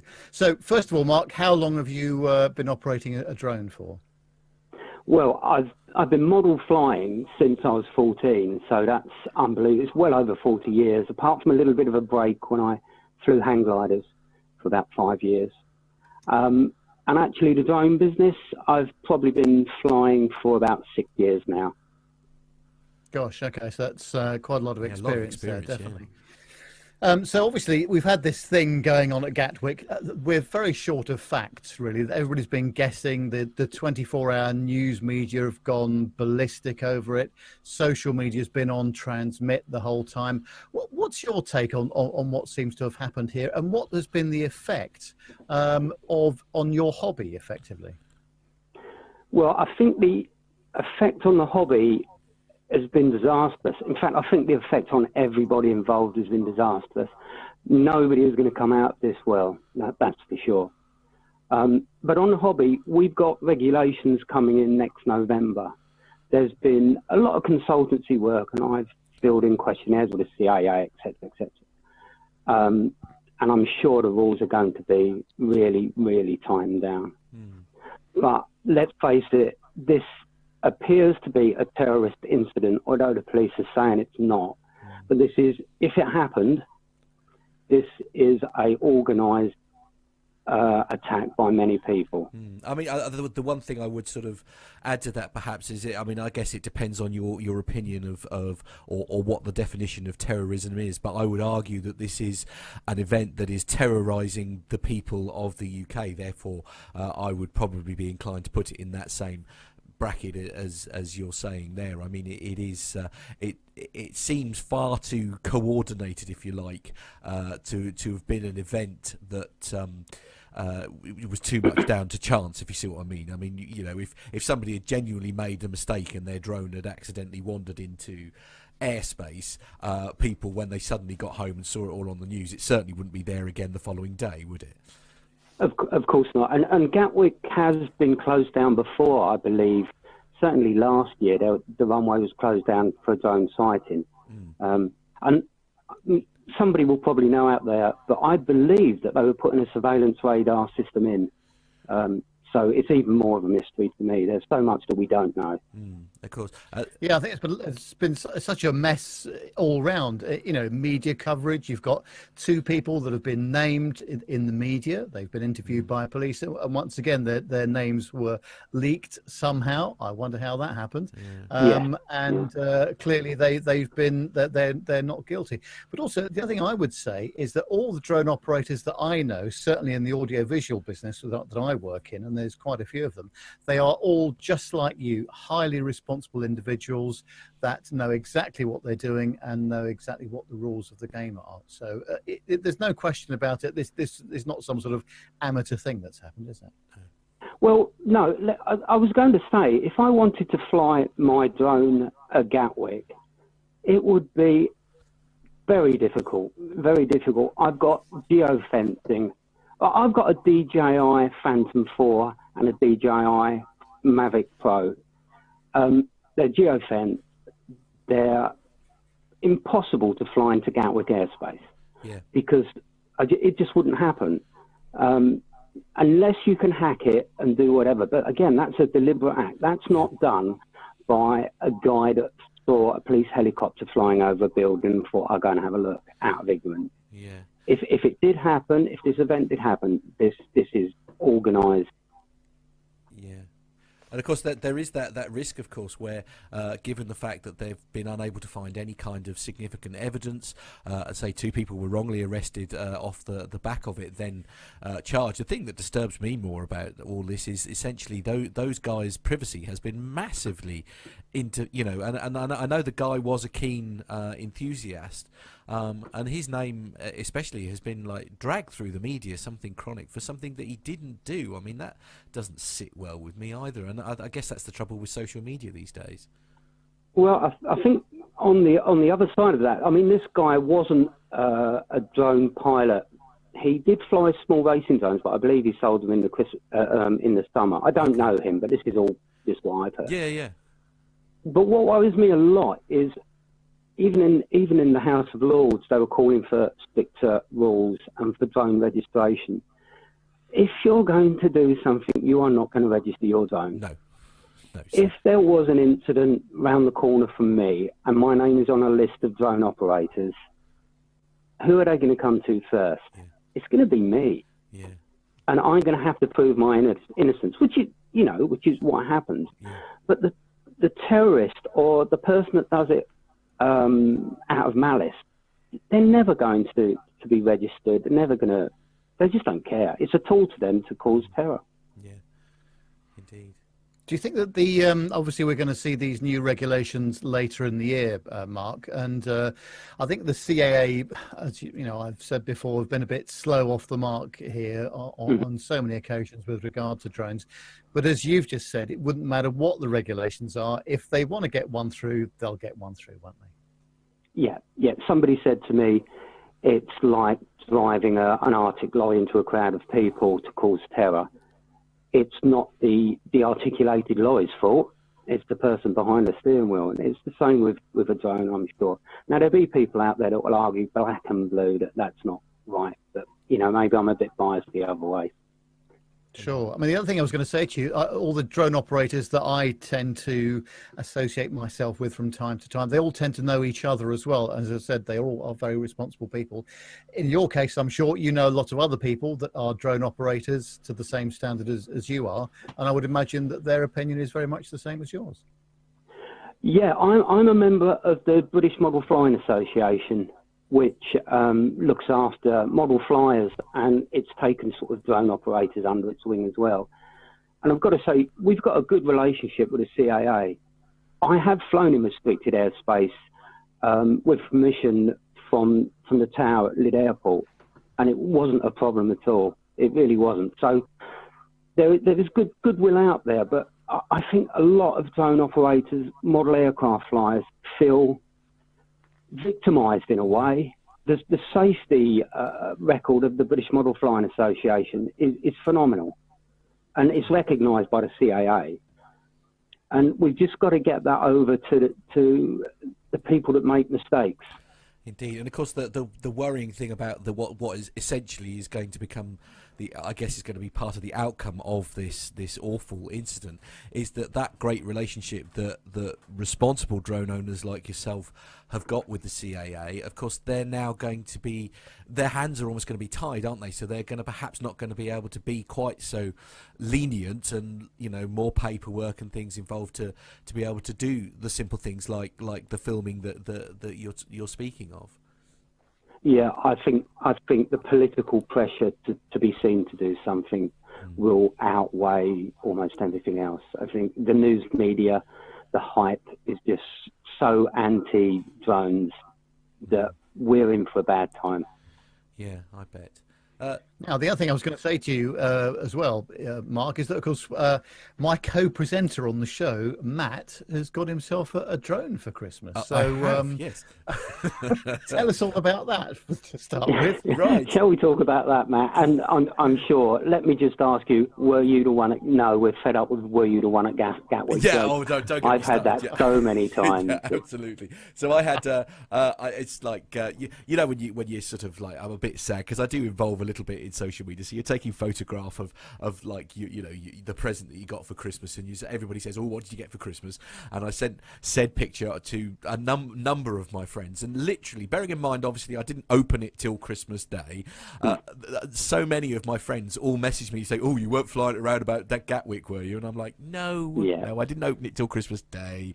It's just like, although I did sort of hint maybe I'd go and sort of, I'm more like to go and visit Stansted because it's on my doorstep. But anyway, that's yeah, be careful what you say. Yeah, I know. It's all right. It's all right. The very fact that I do this show, if there's ever a problem, the first thing they're going to do is come knocking on my door. Yes, that's right. So what about so what did you get, Matt? It's now you're asking. It's only a little. It's a little Bugs 5. I want to say Bugs 5W or W5. So it's only what I call a hobbyist sort of drone. So it's a it's a Bugs 5W, but it's got a lovely little 1080p camera on it with a gimbal that you can alter on the actual drone itself. You put your mobile phone in the holder and everything, and you can it'll do like GPS following and stuff like that. So you can really sort of it's a really cool piece of kit. I mean, I'm a very lucky boy, let's put it that way, and I've had so much fun with it over Christmas.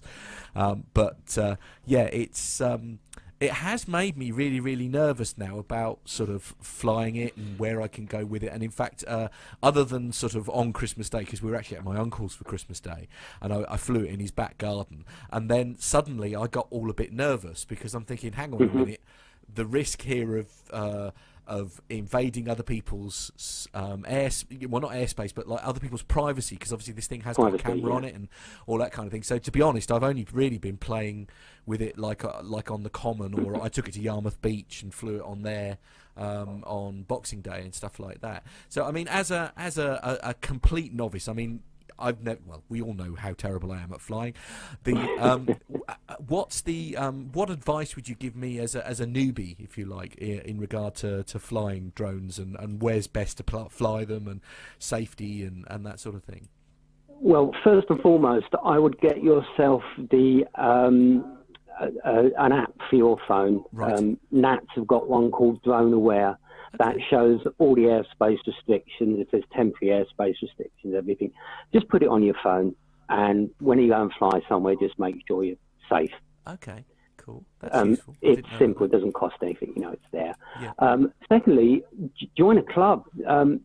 Model flying clubs, we tend to be a bit sticky and a bit stuck in the mud with all our big balsa wood airplanes and all that sort of thing. My club welcomes quadcopters, drones, helicopters, gliders, all sorts of things. We've got a great little group of guys down there, and it's really, really nice to get this new technology and sort of like youngsters coming in that aren't really interested in flying, but will see soldering iron around and solder board up and program their own flight controllers, and it's really good. So I'd say join a club. There's so much to learn, and it's quite easy. And just enjoy it. Always be careful of the weather. Yeah. Make sure if you go downwind, you're going to get back. That's the biggest mistake people make. I must say, one of the best things about, especially again, and you mentioned like modern technology and stuff there. One of the best things about this, the way that these things have moved on now is, like I had. I'll be honest with you, I had a little bit of an incident when it first went up. It was sort of later in the evening, so it had gone dark, and of course, as soon as it got over the rooftops of the houses, the wind caught it and it disappeared. And it wandered off, and I got really paranoid because I'm thinking, oh my goodness, that I'm going to be knocking on several people's doors here trying to find the thing as it's disappeared. And what I didn't realise is the technology is so good now because what I didn't realise is it had recorded its takeoff GPS position. And when it sort of wanders off out of range, it hadn't got out of range because the controller was still responding, etc. But there's a button on the remote. You press the home button, and it'll actually bring the drone so that it's above you, and it'll hold its. I mean, it's cheating, really, isn't it? Let's be honest, because it's essentially flying it for you rather than you doing it. But I thought, really, that's such a cool piece of technology to a novice like me, the ability to be able to just literally bring it home, and then then you can land it. I mean, it's just really the technology is amazing nowadays, isn't it? So for me, I quite like photography as well. So a drone for me is all about taking photos. It's a flying camera. I don't see it too much as a challenge to fly.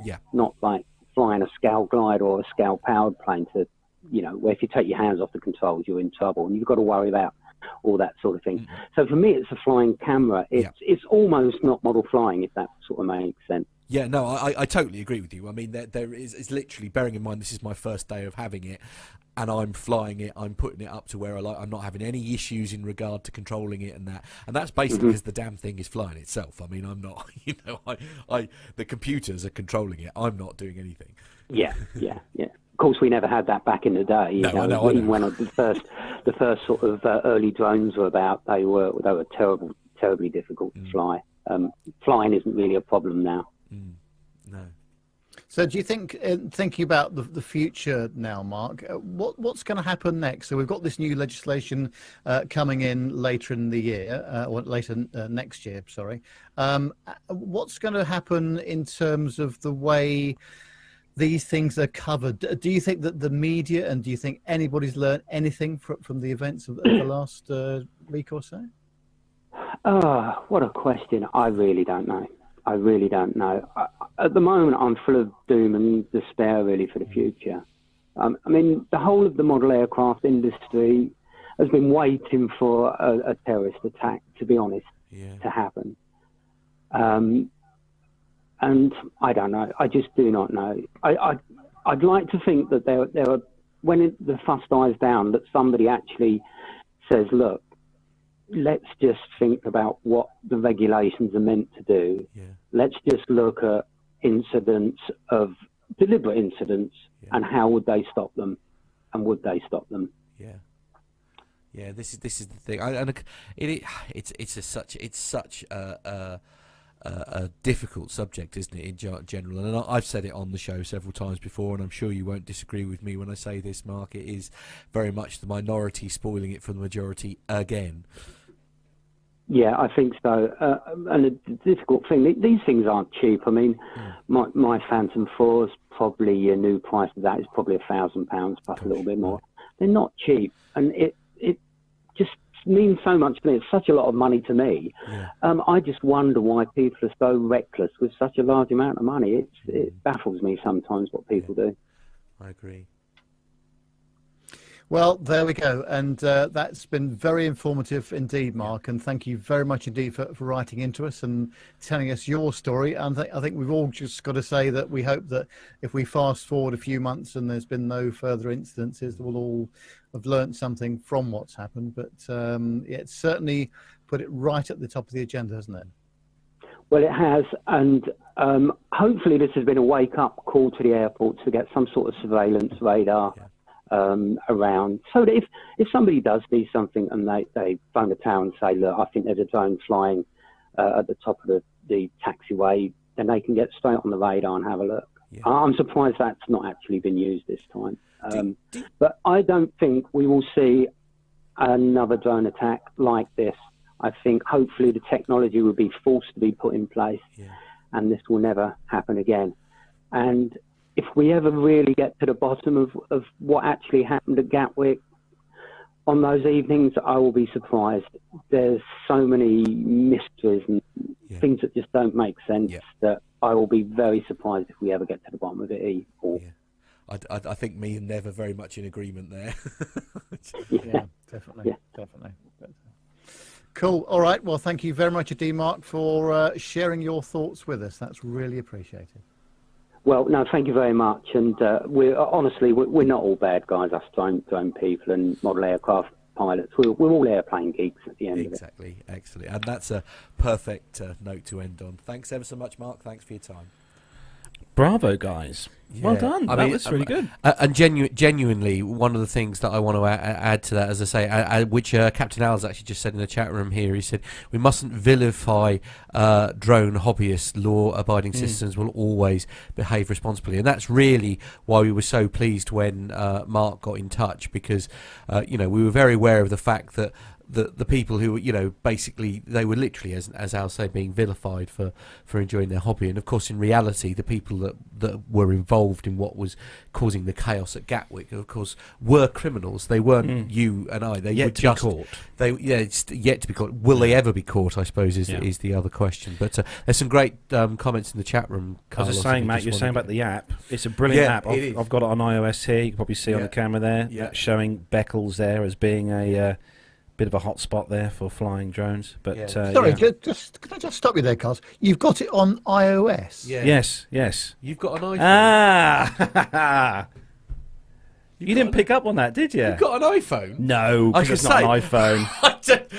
I thought he just lost the plot, mate. That's where I was going. I was expecting you to pick up on that straight away, but you didn't. I got too many things to worry about. That's fine. Never though. Oh, you never get anything past Nev. You see, that's the No, I have that off the Google Play Store, and it's obviously a free app, which is also brilliant. Yeah, and it is, and it is really good. So it's the Nats Drone Assist. Yes, Drone Assist app. So it's Nats Drone Assist. It's available on Google Play and also on iOS. Yeah. And genuinely, I've been using it obviously to make sure that I'm not flying somewhere where I shouldn't be.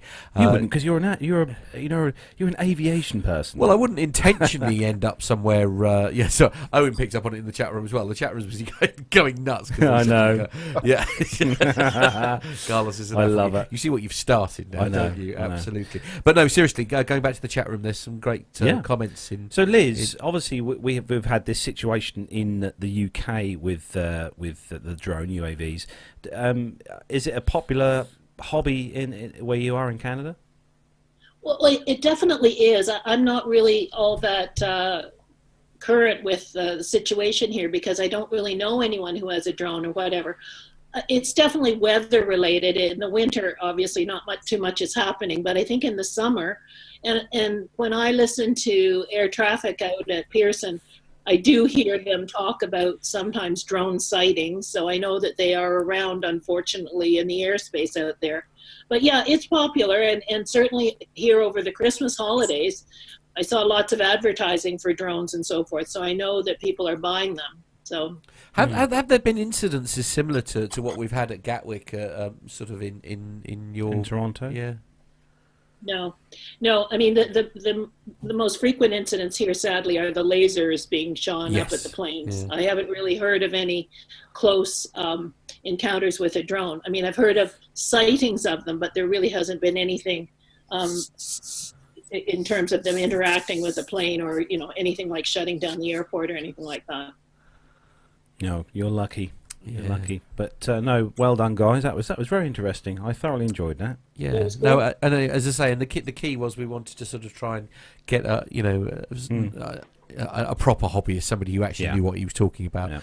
Yeah. So our thanks to Mark Heffer for kindly writing into the show and agreeing to talk to us about it. I think we all know somebody who's. I mean, obviously you've got one, I've got one, and there's the two people I work with at the company I work for, and they both came up to me this week and said that they'd brought one for Christmas or been given one for Christmas. Yeah. So it's a big market now, and like we said to you before, Matt, the fact is that you can go online now and buy one of these drones from various websites with cameras, all the various functions for less than 50 quid.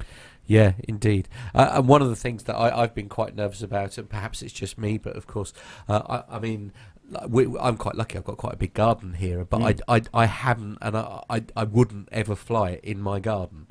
And the reason for that is because obviously I Next door got a pond? Well, no, it's not even that. No, but I don't mean to be funny, but I was suddenly very aware. Now, I did play the footage there when I was in Clacton, but because as soon as I went above the route, the fence, my uncle's got a very high fence where he is, and as soon as I flew it above the fence, I suddenly realised I'm looking into everybody's gardens, and I felt very uncomfortable about it. And so, off the back of that, actually, it's literally just thinking, actually, no, I need to fly this somewhere where it's open and public, therefore I'm not impeaching on other people's privacy.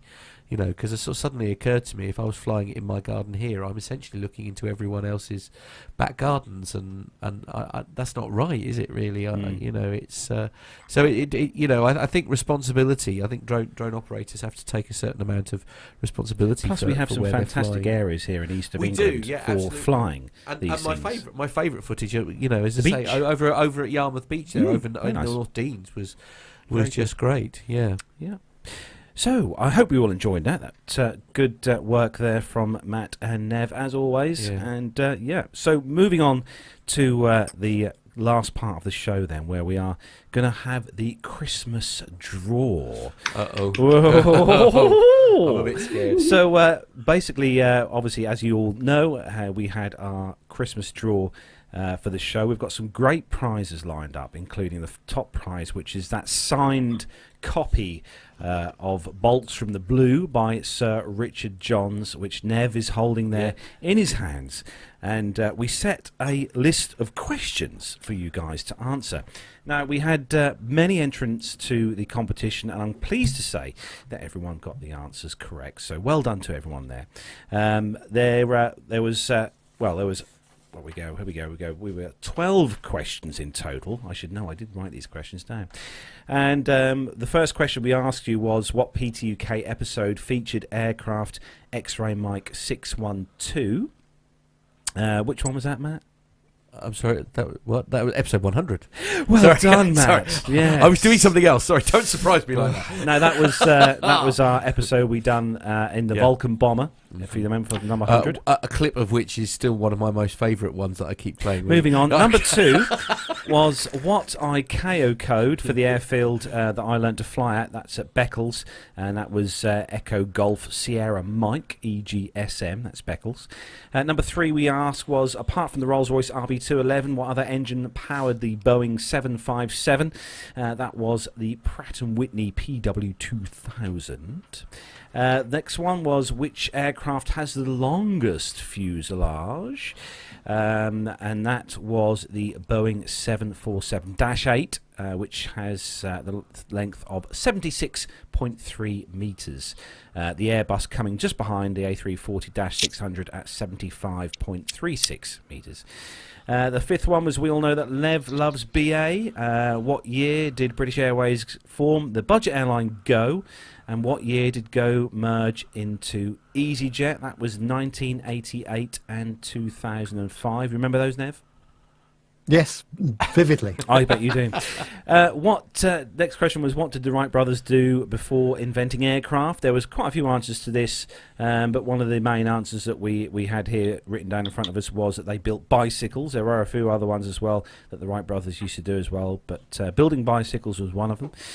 Number 7, what year was the film Airplane released? Awesome comedy, Leslie Nielsen. That was 1980, that one. What airfield is the Queen's flight based at in the UK? Where's this one, Nev? Oh, that's RAF Northolt. Well done, yes. Not very RAF far from Northolt, yeah. Number 9, another question that was posted to us by Nev. He added this one. Concorde is well known for her droop nose, and it's used for takeoff and landings, so the pilots have an unobstructed view of the runway. On final approach, what angle is the nose selected to, Nev?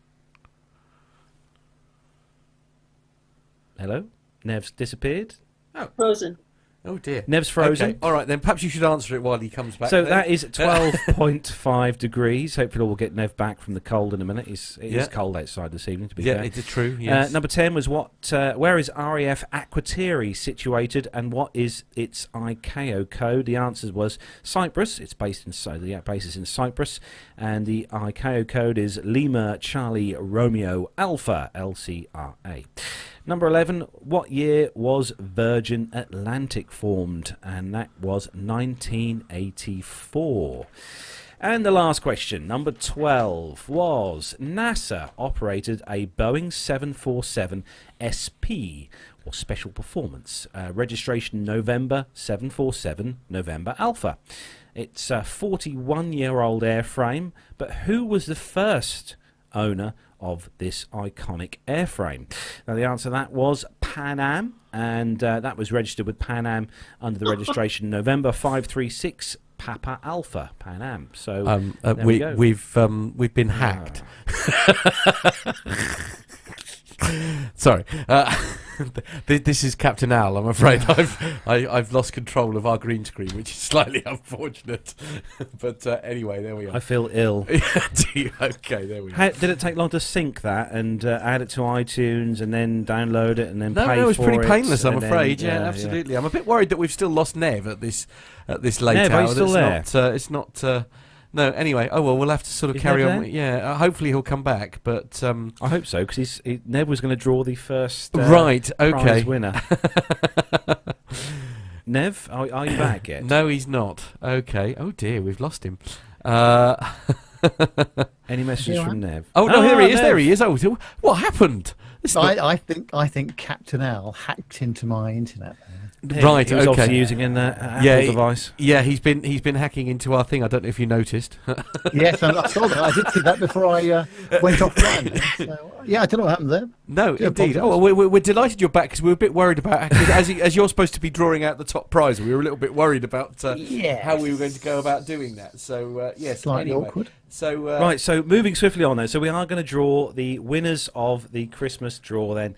I've given you all the answers, and we're going to draw the first prize winner. Now, this is the winner of the Sir Richard Johns book, Bolts from the Blue, as signed by Sir Richard Johns. Indeed. So yeah, Nev's absolutely. got a certain hat with him that he's going to draw a yes, name from. I've got the Airbus A350 XWB hat, which will please Al, no doubt. And here I have all of the winning answers. So I'm going to put them in the hat. Okay, here we go. Rummage around there. Just show them on the camera, please, Nev, so that we can show that we're being completely 100% fair. Carlos, if you just hold your hat up, he's busy putting them into the hat as well. So we'll just give those a bit of a shuffly round.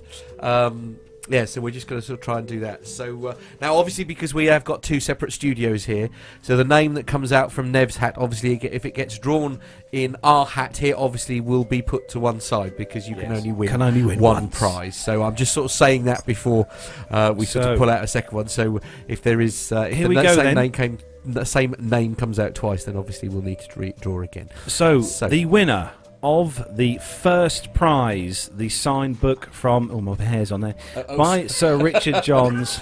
And Nev, would you please draw the first prize winner? I suppose you want a fanfare. Yeah, we'll now, have a fanfare. Okay, all right. Okay, Of course, yes. Let's have a look. So I have drawn one name Here we go, then. out of the hat. The winner is Jenny lovely. Parkinson. Jenny Parkinson. Now, she was actually, I think she was in the chat room, but she's had to go for dinner, hasn't she? So Yes, she might be back. Indeed, yeah. So, Jenny Parkinson. Rather luckily for me, I'm actually meeting up with her at the end of next week because she's going to be in London. So I shall personally present to you with your prize, Jenny. Lovely. So hope you enjoy it. Yeah, it's a great read. Okay. And, good one for the library. Definitely. Indeed, yeah, absolutely. Very jealous. Right, okay. Up next, we've got here the Lancaster bomber model. This one here, the Lancaster Mark III bomber here. With the display stand, you have got to add the propellers yourself. Oh no! Right. Okay. Well, I don't want it then. If I've got to do some work. We've got the TriStar hats here. Here we go. I'm going to rummage round. Okay. All the look at all those lovely winners. All right. Yeah. Okay. Here we go. Yeah. Here we go. And we are 6 minutes away from hitting our 2-hour limit. Okay. By the way. So. Oh, David Corsten. Excellent. David Corsten. The only person, ironically, apart from Paul, Paul Tricker, he turned up as well, didn't he? But one of only 2 people to make it to our 100. David Corsten. Well done, David. Well done, David. Well done, David. Right. Matt, would you like to... Oh, dear, yeah. We should have thought about this. I don't know quite how Liz can virtually pull one out of the hat, really. But, right, this one is for the Air Crash Investigation box set. Here we go. A must-see for all you aviation enthusiasts. Highly recommended compulsive. Nervous flyers. Yes, I was going to say highly recommended compulsive viewing. Matt's already watched all these. Yeah, absolutely. He loves it. Loves the series. Okay, so. I need to put my camera up, don't I? Sorry. I'll pass it to you because it's too many. There we go. One button too many. The winner of the box set is Tony Kinsley. Very good. Kinsley. Well done, Tony. You have won the Air Crash Investigation box set. Well done, Tony. Okay. Right, Excellent. so up next then, here we have the War in the Air 6-disc collection, DVDs. Very interesting there, where we go, the back there, there's 6 discs in there for you to watch. And we grab the TriStar hat again, and I'm going to pull out the winner here. Very good, right, very good, yes. Right. And the winner of the box set is... Stephen Taylor. Stephen Taylor. There we go for those of you watching on YouTube world. Stephen Taylor, well done. You have got yourself the War in the Air box set. Good. So very well done. Good. Okay. Right, so moving on to the next prize. Which our final is prize, the final isn't it? prize, Yes, yeah. final prize. The Dam Busters Life of Guy Gibson. There we go. Paperback book there, very lovely book there for those of you who printed love by your you, book. I hope. No, okay. That's it's previous still in one life. piece, That you one. see. Yeah, Right, come on in, Matt. Pull a name from the TriStar hat. Okay. Here we go then. Excellent. There we are. There we go. He was in the chat room earlier. Tony S. There we go. Tony S. You are the winner of the Dan Busters book. Excellent. Well done, Tony. Cool. Okay.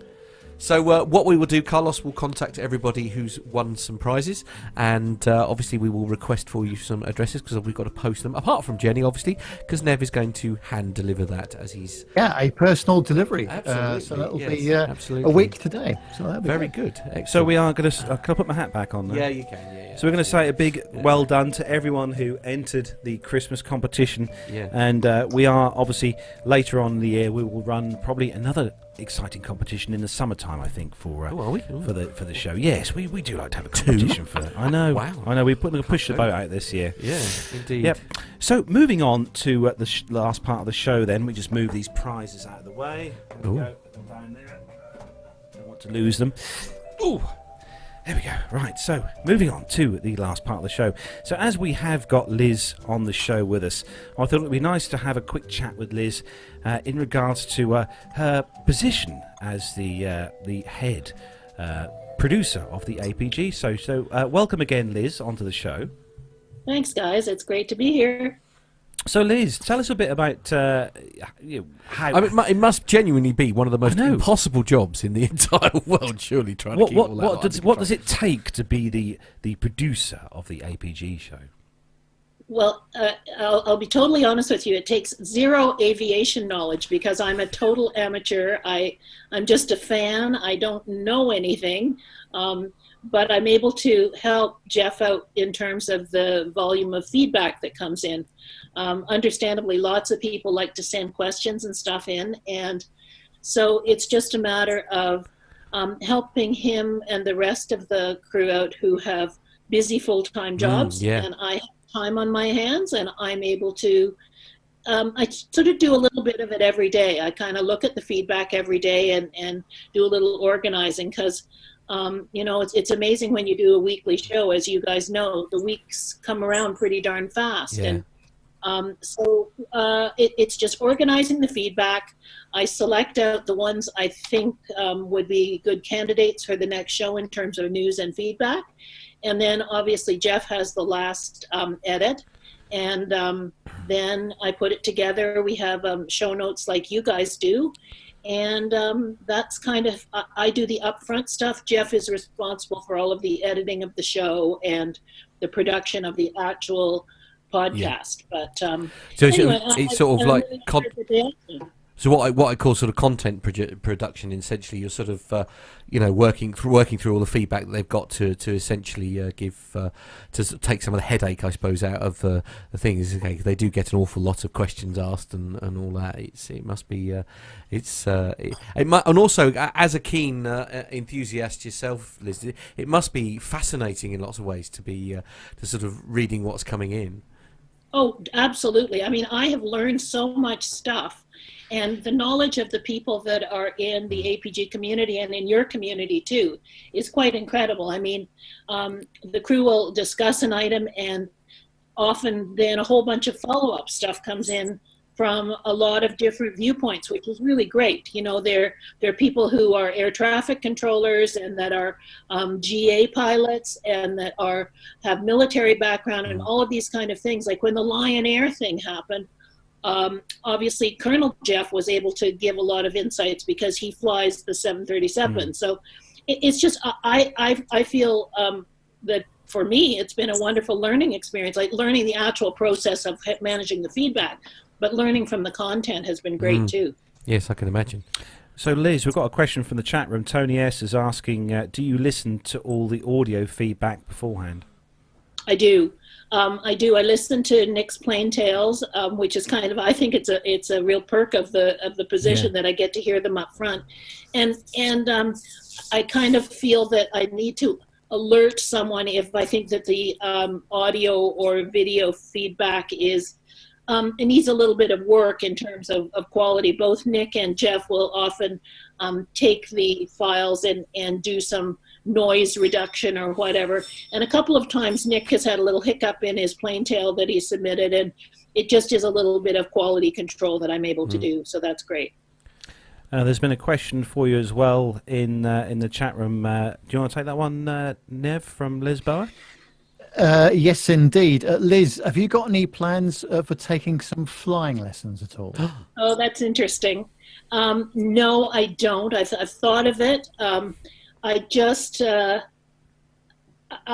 don't think it's in the cards for me, but you never know. It might happen. I was really fortunate a few weeks ago. Nev knows this story. When we went to Pittsburgh together to the Wings Over Pittsburgh Air Show, one of the people we met there was Dr. John Brown, who lives just north of me here outside of Toronto. And he has his own plane. And he was really great in asking me if I'd like to go up with him. And that was just great fun. I went up and met he and his wife, and we did a little flying around. Unfortunately, the day wasn't ideal weather-wise, so we couldn't go as far as we wanted to, but it certainly piqued my interest. But no, Nelson, at the moment, just in terms of I guess it's really a consideration in terms of money and time and stuff. And I just don't see me doing it, but you never know. Might happen. No, I hope so. I hope so. So, Liz, when you've obviously put the show notes and stuff together, do you research the stories as well? Do you sort of look for some kind of juicy stories for the show?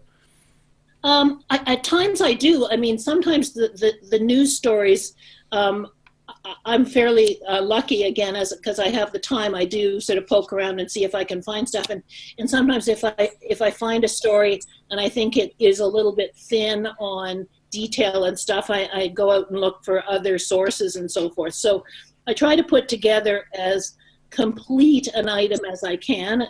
Don't always succeed in it, but the thing that I find challenging is to remember all of the things that have been covered in previous shows, because obviously Jeff doesn't want to repeat himself, but they have covered a lot of topics, and some of the new listeners send in the same thing again.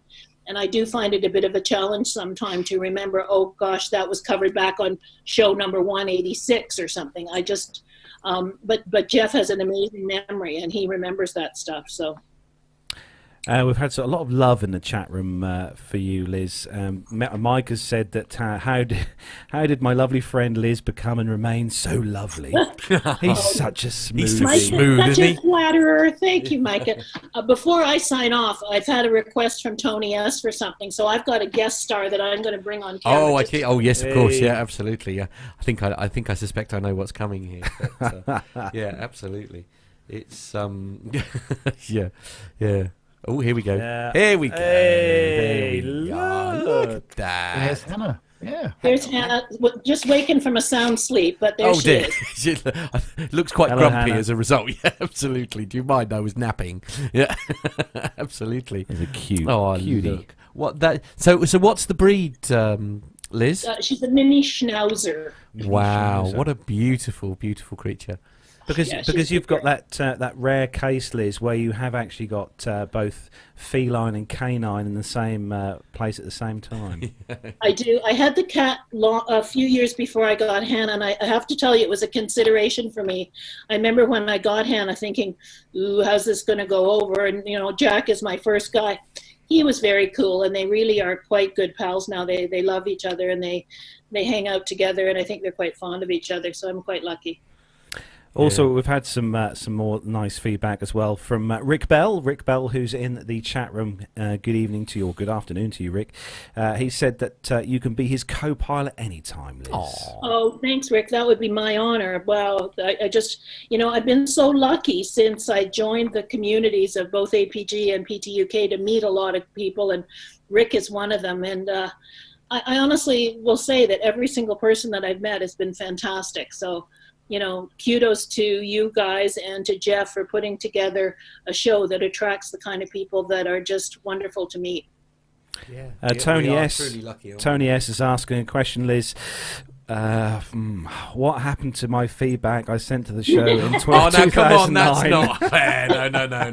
Well, 2009, to be fair, that wouldn't have been down to Liz anyway, would it, in 2009? So, Oh, and yeah. Nelson, Lisbo Nelson is asking, Liz, are you a Maple Leafs fan? I shouldn't really say this in public, but I'm not. I'm not a huge hockey fan to begin with. But actually, I hate to say it, but if I was pressed to say which team I support, it's the Montreal Canadiens. But I tried to keep that to myself. Keep that to yourself, yeah. Well done. It's all right. Nobody watches this. You'll be fine. Well, of course, we always ask our guests at the end what they would like to fly. So, Liz, if you had the choice of flying any kind of aircraft, commercial, military, GA, current or retired, what would it be? Well, I'm in a bit of a dilemma here. I mean, because I'm not a pilot, it's a little bit of a strange question for me to answer. But I have two choices. One would be the Spitfire, just because I think it's a fantastic part of British history, and I just love the aircraft. But I also love the big, giant, wonderful new commercial airliners. So I would say the A380 also, probably with Captain Dave Walsworth. So, Liz, just before we wrap up then, just a couple more then. Are there any sort of big plans or any kind of sneak kind of insights you can give us to what might be happening on an APG for 2019? Or is it... Well, I mean, I think the two big things that are surrounding APG this year are obviously Nick's retirement, Yes. which is something he's obviously anticipating with great Enthusiasm. pleasure. And really, some of us are hoping that we might be able to fly with him on that last flight. Wow. It's going to be a matter of him being able to find out what the last flight is, and some of us being able to get there. And but I think that's going to be a highlight. Yeah. And I think whatever happens, I think we're going to have to put together some kind of tribute or something around that. And then the second thing is obviously going to be Oshkosh. The plan is for all of us to go to Oshkosh. Jeff has already arranged a big major Deluxo RV that is going to be picked up in Chicago and is going to be driven up to Oshkosh. And the plan is for everyone to be there. So we're really hoping that we see a lot of people there this summer. That would be just great. Yeah, sounds amazing. Yeah. Well, that'd be nice if we'll have to try and play those 6 numbers, Matt, again this weekend. Yeah, keep doing the lottery. You never know. What was that? Euro Millions? 100 and something odd 111, million? 115 million. 15 million, Nev, something like that. Yeah. Yeah. Did you win, Nev? Just don't know. No, of course not. No. Worth a go. Well, we'll continue trying, guys. Yeah, absolutely. So, but no, I mean, Oshkosh sounds like. Yeah, I know that there's quite a healthy contingent, because I know Al went last year, didn't I? And I think he's hoping to go again this year. I think he was. So there will be a strong British contingent there. I have no doubt.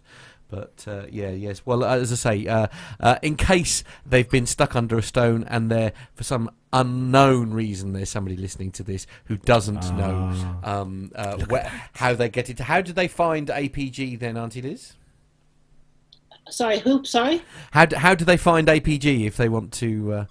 Sorry. Airlinepilotguy.com is the website, and through the website you can link to all of the podcasts and all of Nick's Plane Tales.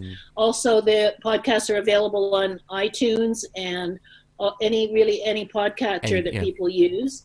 And on social media, Twitter is at APG Crew, and we post there. And also there's a Facebook on Airline Pilot Guy. So there's lots of ways to get in touch with the crew. If you want to send some feedback in that I'll catch on the other end, it's feedback@airlinepilotguy.com, and we'd love to hear from you. Indeed. So that is where we are going to start to bring episode number 250 to a close.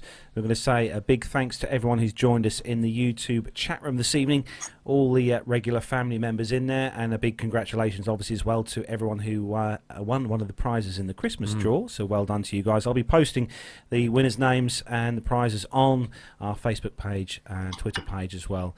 After tonight, and we're also going to say a huge thank you to Liz for coming on the show and for obviously having her feline friend on the camera there, because I am a big cat lover. You are so a big cat. well yeah, done absolutely. for that. Yeah. Well, thank you guys so much for asking me. It's been a real pleasure and an honor to be part of the show today. Thanks. Oh no, our pleasure. Our Yes. pleasure. So, what? Any big plans for the weekend, Liz? Going out clubbing or drinking? No, I'm actually just going out for dinner tonight. A little bit later, Hannah and I are asked over to some friends who live close by. So that's the only big plan. So I don't have to cook tonight. So that's really exciting. Wonderful. That's what we like to hear. The legend of this, Sir Nev, what have you got? Anything nice planned for the weekend and during the week? I don't think so. Perhaps cleaning the car, and that's about it tomorrow, and a bit of shopping. But no, a quiet one before a very hectic week next week. But I'm very pleased to say that on Friday I should be meeting Jenny for lunch, and I'll present her with her prize.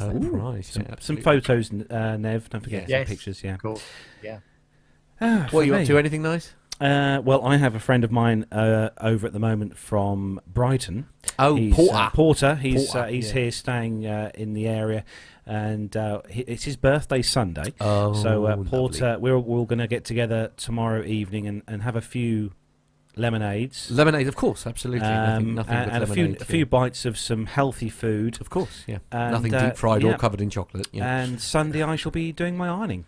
Right. Okay. Well, you know how to party, don't you? I know. Never mind. Full on, I am. And about you, Matt? Come on, you must be doing something No, exciting. I'm just working next week. Not droning? Yeah, no. Well, yes, I should probably go and find a nice beach to go and fly my drone on. But yeah, absolutely. So before we end, I have one final meme for you, which I think is very appropriate.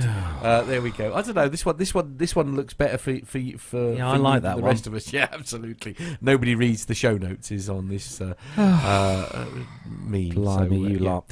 I know. So don't forget, I've had a lot of fun. I don't care about the rest. if you want to contact us on the show and send us your photos, which we can put on the screen behind here, I'd like just poking the wings on the Cirrus there. If you want to send us your photos, do send us in to podcast@planetalkinguk.com. Send us your photos in, and we'll put it on the green screen behind us, and it will look awesome. So send us in those. And if you want to find us, we're on Facebook. Where are we on Facebook? Yeah, so it's facebook.com/planetalkinguk. Our Twitter handle is @planetalkinguk. And a shiny new website will hopefully be launching in the next few days, which is www.planetalkinguk.com. Have you been having a play? Yes, indeed, absolutely. Although I noticed that temporarily they're all down at the moment because they've all transferred across. Yours is fine, it's all right, don't worry. Okay. Is my new one ready? Yeah, nearly. Yeah, absolutely. Yeah, Matt has been very kind. He's revamped my website as well for my disco business. But yes, so a new Plane Talking UK website is hopefully going to be arriving in the next couple of days. I'm looking forward to that. Yeah, absolutely. I have no idea what I'm going to do with it yet, but I've got 2 days to do something about it. So anyway, so that's there we go. it for episode 250. Big thanks again to everyone who has watched the show, and also for everyone who downloads the show as an audio podcast each week via iTunes and all the other awesome downloading podcasty type apps. So thanks for that. So that's it for episode 250. Make sure you stay tuned for next week's show, which will be on Friday. Are we all good for Friday? I don't know. Yes, everybody's done. Yeah, everybody for Friday. What time are you meeting Jenny? Oh, for lunch. So I should be back in time. Okay, that's fine. Yes, okay. Excellent. So next Friday show, episode 251. So from me, Carlos, here in the P2UK studios, have an awesome and safe weekend and all the very best. And from everyone else, lovely. Thanks ever so much for joining us, Liz. Thanks, you guys. Have a great weekend, everybody. From everybody in the studio, everybody say goodbye. Take care. Bye.